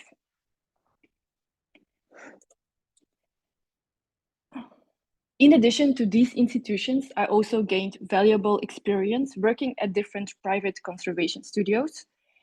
Here, I engage more with individual collectors, restoring paintings and understanding the sentimental value attached to each piece. Private studio conservators, whether working with individual collectors, art galleries, auction houses, or churches, operate in a very dynamic landscape that allows for a more personalized approach to conservation efforts. Having gained valuable experience in various settings, I made the decision to become a freelance conservator, establishing my own studio. This choice comes with a set of both advantages and challenges. As a freelance conservator, you enjoy the flexibility to set your own schedule and engage in projects that align with your interest and expertise. This autonomy allows you to work with a very diverse range of clients, including, for example, museums, private collectors, art galleries, or churches. However, running a freelance studio introduces additional responsibilities, including administrative tasks such as invoicing and client communications.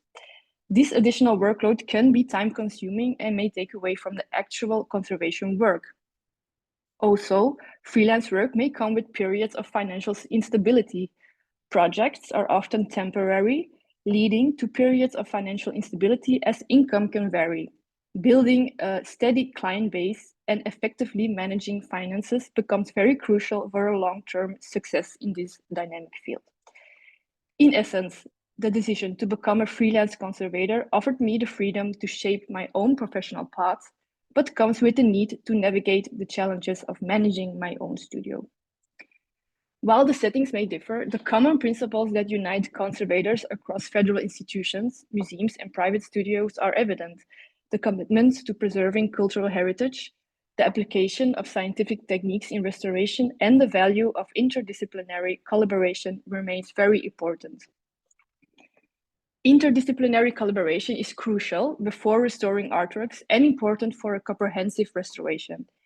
Conservation and restoration demands insights from art history, chemistry, materials, science, and conservation. Historians provide context, chemists analyze pigments, and conservators understand structural integrity. It helps us avoid unintended changes and safeguard our cultural heritage.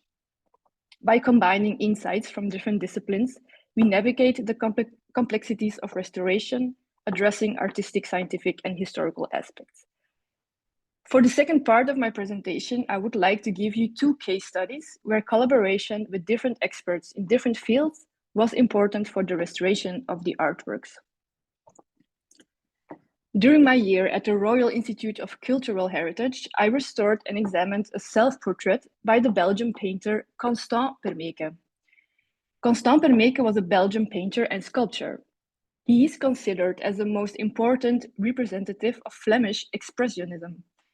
The painter applied his paint always very thickly with brown dark overtones, thus referencing the earthly and folk ordinary life of the simple person. This is very typical of the style of Flemish expressionism. The painting, created between 1928 and 1936, is part of the collection of the museum Musée. Musée is a museum for modern and contemporary art, which is located in Ostend at the Belgian coast. It exhibits art from the 19th century to the present day. The self-portrait came to the Royal Institute for Cultural Heritage because the paint layer had dangerous lifting and flaking of the paint, which you can see here on those 2 pictures. Before the restoration, research into the original painting technique was necessary. It was examined with scientific imaging techniques like X-ray radiography and infrared. Paint samples were also taken not only to better understand the layer structure, but also to determine the reason for the paint flaking. Permeke revisited and repainted many of his works. His self-portrait was retaken in 1936, of which he made an initial version in 1928. The initial version we can see here. Over the depiction of the young artist, he painted an older version of himself with a hat and clocks. In the new rendition, the body was represented in a more round, bulging form compared to the angular figure in the old self-portrait. This is also visible in the X-ray radiograph performed at the Kikirpa, which you can see here. If you look at the cross sections of the paint layer, we notice that before Permeke started painting, he likely covered the ground layer with a thick oily layer. The oily layer we can see here. This would have been applied as a sealing layer to make the ground layer less absorbent, but there's another reason as well. Because Permeke did not like to start painting from a white canvas, he revealed the light color of the ground layer and made it darker by applying an oil layer. This oil layer is most likely the reason why the paint does not adhere well. On top of the ground and oil layer, he applied the paint very thickly, and because Permeke repainted the painting, this cross-section consists of a very large number of layers. This cross-section shows 13 layers. True to his life, Permeke was already known for his unique choice of materials and experimental techniques. This already caused degradation, which he may have been aware of during his life. The research provided us with some remarkable painting technical aspects as a result. It allows us to better understand Permeke's painting technique and provides more clarity about the layer structure, enabling future restoration treatments to be better tailored to the needs of the work. After the research, an exhibition was set up in collaboration with the museum to provide the public with more information. In addition to the restoration and research of the self-portrait, 12 other paintings by Permeke were also examined. The results of the research were displayed through text panels spread through the museum. This allowed the public to gain insight into how the artist Permeke worked. My second case study is about a restoration project I did while I was working at a private studio, iPark. It is also known as International Platform for Art Research and Conservation. It was a treatment of 9 ceiling paintings painted by Jacob Jordaens. Jacob Jordaens was a Flemish painter in the 17th century. He worked alongside other prominent Flemish painters like Peter Paul Rubens and Anthony van Dyck. Jordaens often depicted scenes from everyday life, celebrations and festive gatherings, but also mythological scenes, which I will tell you more about now. The Phoebus Foundation is an art foundation that acquires, preserves, and restores different types of artworks. The foundation owns a very exceptional collection of the Flemish artist Jacob Jordaens. A multi-research project of the collection of Jordaens initiated a collaboration involving art historians, conservators, scientific researchers, and museums. This gave us many new insights into the master's creation process and original materials and technique. In the collection of the Phoebus Foundation, there are 9 ceiling paintings from Jordaens. These paintings were part of the Jordaens home in Antwerp in Belgium. In the exploration of this painting series, art historian Leen Kelchtermans from the Phoebus Foundation has contributed remarkable historical and art historical research. In 1652, Jordaens produced a series of ceiling paintings for his house. He chose the theme Cupid and Psyche.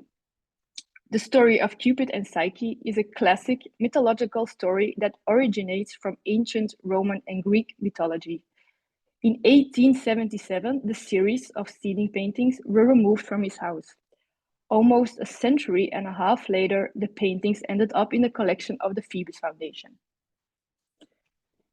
The Jordaens house, which we can see here in the top picture, still stands today, but sadly underwent renovations in the past years. Jordaens intended these ceiling paintings for one of the most impressive rooms in his house, the reception room. The reception room underwent a complete measurement and examination process. For the first time, a reconstruction was made of the sequence in which the pieces decorated the ceiling. The artist decorated the space with grand ceiling paintings and door pieces. Hosting important guests, he aimed to awe them with his mastery and showcase his offerings to potential clients. He also decorated the doors and walls with illusionistic paintings. The 2 narrow paintings were originally mounted against the doors of the room. We can see one door piece here hanging. During the restoration, evidence of this was found. Holes in the shape of a keyhole were uncovered after the varnish removal. Here we can see a detail of the keyhole that was uncovered during the varnish removal in one of the door paintings. These paintings represent the only known door pieces by Jordaens, adding a unique aspect to his collection of paintings. In 2018 until 2020, the series of ceiling paintings about Cupid and Psyche were examined and restored. Before the restoration, the masterpieces were visually analyzed and extensively examined using infrared and X-ray radiography images. In this way, we could examine the original painting technique of Jordaens and examine old restorations that were not visible by the naked eye. This research showed that the original illusionistic frames that surrounded the mythological scenes were completely painted over. The paintings were modified and painted over with a completely different form.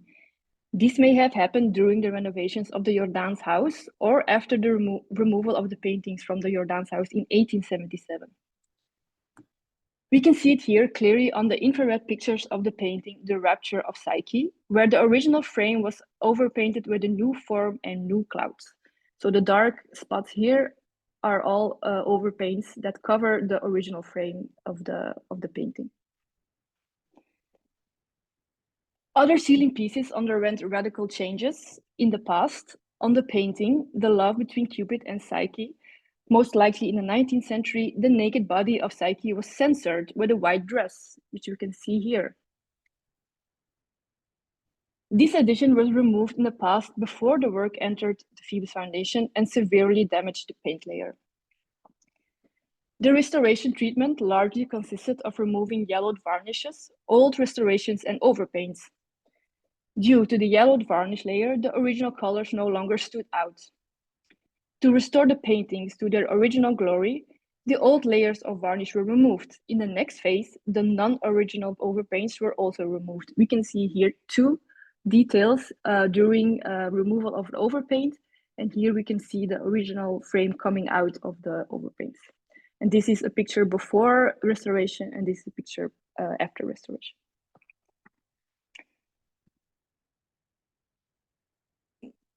All the ceiling paintings needed structural reinforcement. Deformations of the canvases were flattened and tears and holes were glued.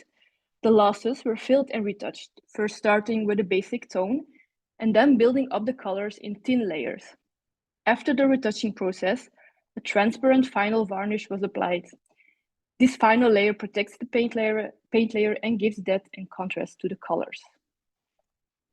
True to the process of conserving and restoring the artworks, several crucial details emerged, contributing to the art historical research. These revelations played a key role in reconstructing the arrangement of the ceiling paintings in the Jordaan's reception room. For example, after removing the varnish and removing old retouches and overpaint, it became clear that the painter took the real light of the room into account when painting the illusionistic frames around the mythological scenes. This was never discovered before because, like I mentioned before, the shape of those frames was completely painted over in the past. During the structural treatment, there was another interesting finding. The canvas of the painting, The Love Between Cupid and Psyche, had two old tears in the bottom. The two old tears were located here and here. In this way, a part of the canvas could be folded back to fit the only chimney in the reception room. This was very helpful to reconstruct the original place of the painting in the reception room. The reconstruction of the ceiling paintings and the door pieces provides a complete picture of what Jordaan's impressive room probably looked like. Jordaan's reception room was a total work of art. After an intensive restoration and research process, these exceptional works were shown to the public as one ensemble, as one group, something that has never been done before. The Phoebus Foundation entered into a collaboration with the Frans Hals Museum, which is located in Haarlem in the Netherlands. And this was the first monographic exhibition of Jacob Jordaans in the Netherlands. The reconstruction of that room with the newly restored ceiling pieces was the absolute highlight of the exhibition. After 400 years after the execution of the paintings, it was possible with an intensive interdisciplinary collaboration to reconstruct the room where visitors could experience Jordaan's paintings as he originally intended them.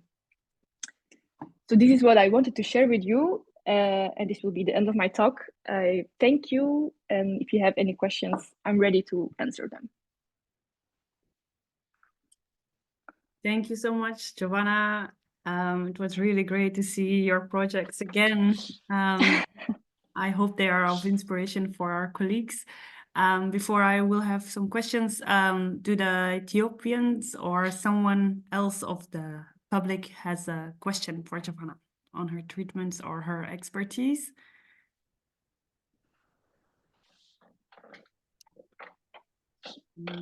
Okay, then I have two questions that I think throughout all of your different positions as an art conservator, you have used your experience from college, but also gained more experience on material technical knowledge. I think from practice also, but especially from paint layers. You did a lot of research on different areas in art history of paint layers and pigment analysis.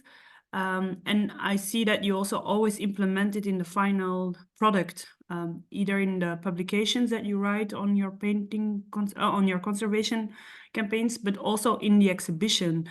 Do you see any benefits of implementing research in the final presentation of the painting? And for example, even in the church, I think in the Carolis Borromeus church where you've worked, you've always tried to engage with the audience and show the research and even the material technical research that you did on the paintings. What is the benefit of that, and how do you think people in Ethiopia could also implement it in their conservation campaigns? Yes, I think it's very important to share your knowledge with the public, just to let you know about what are you doing, what is conservation about, what is restoration about, and to let the people know the importance of our work, and a little bit like that. And to create awareness, I guess, also. Yes, I create awareness about how important those artworks are, and that we actually need to save our cultural heritage, and that is very important. Yes. Thank you. And I also see, especially in the Your Dance project, a lot of the interior is lost, right? It's only the paintings from the ceiling that were saved. There are different methods how people try to replace missing objects. I thought that was also really interesting to show, also for our Ethiopian partners, without having to show the true artwork, you can still show the cultural context for an exhibition. Yes, because I know they found drawings of how the reception room was actually decorated. So they showed the drawing, and that's how you can also like show the public, what was missing, or Yes, thank you. And you are like different. You are very equipped with different hats every day. I think you are a conservator, but also a business owner, also a researcher a little bit. Is that what you would identify private practice conservator looks like? Yes, it is also a business that you have to. There's a lot of, if you start a practice, it's not only conservation, it's more than that. It's really also have connections with other people, talk to other people. It's much more than only the conservation work. Thank you. I think maybe it's really nice. You are also part of Ethiopian Art Conservation Program, of course. Yes. It's really nice to get in touch with Dr. Abebe as well, I think, for the students and for the university museum idea that they have. Okay. Thank you so much. We will share your contacts as well. Yes, thank you. Okay. Unless anyone else has some questions, I think we are at the end of our talk. I will share from now on all the contact information. We have added all the new topics to the abstracts as well.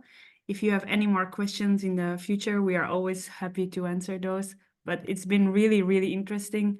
Thank you to all speakers for your time and your devotion to present your research. I hope it was very valuable for you as well. Thank you so much for all the participants to listen. We really love to stay in touch with our audience as well. So look up online, you will find also all the abstracts there, but I will share it also by email to everyone. I see Dr. Asba, you still had the question as well. Maybe a favor from you, just only for the last question. Yes. Yes, we do. Yes. We have a 10-year plan actually for Ethiopian Art Conservation Program.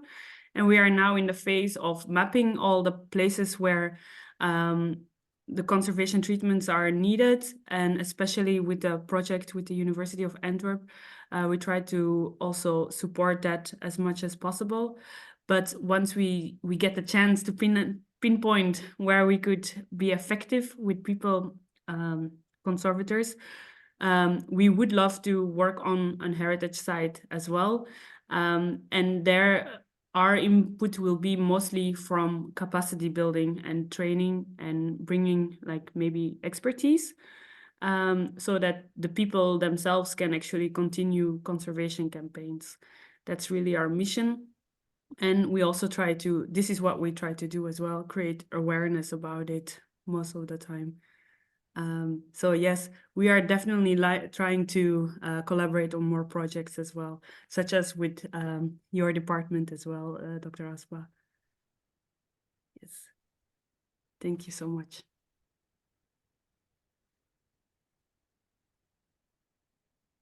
Belay also had a question. What is the main key to combine the knowledge and skills of conservation? Yeah, I think we addressed that a little bit. Yes. Okay. All right. Thank you so much for everything. For the presenters, we have another small 30 minutes after talk. So please stay on the loop if you want. And for everyone else, thank you so much for joining us today. Thank you. Thank you. Bye-bye.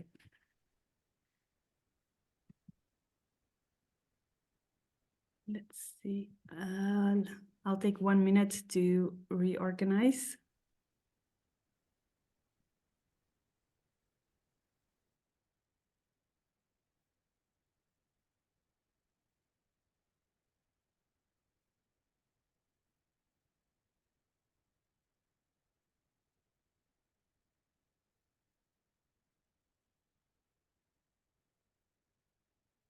Yeah, sorry, I just had to turn off the video to disconnect a few of the links that were connected to our presentations.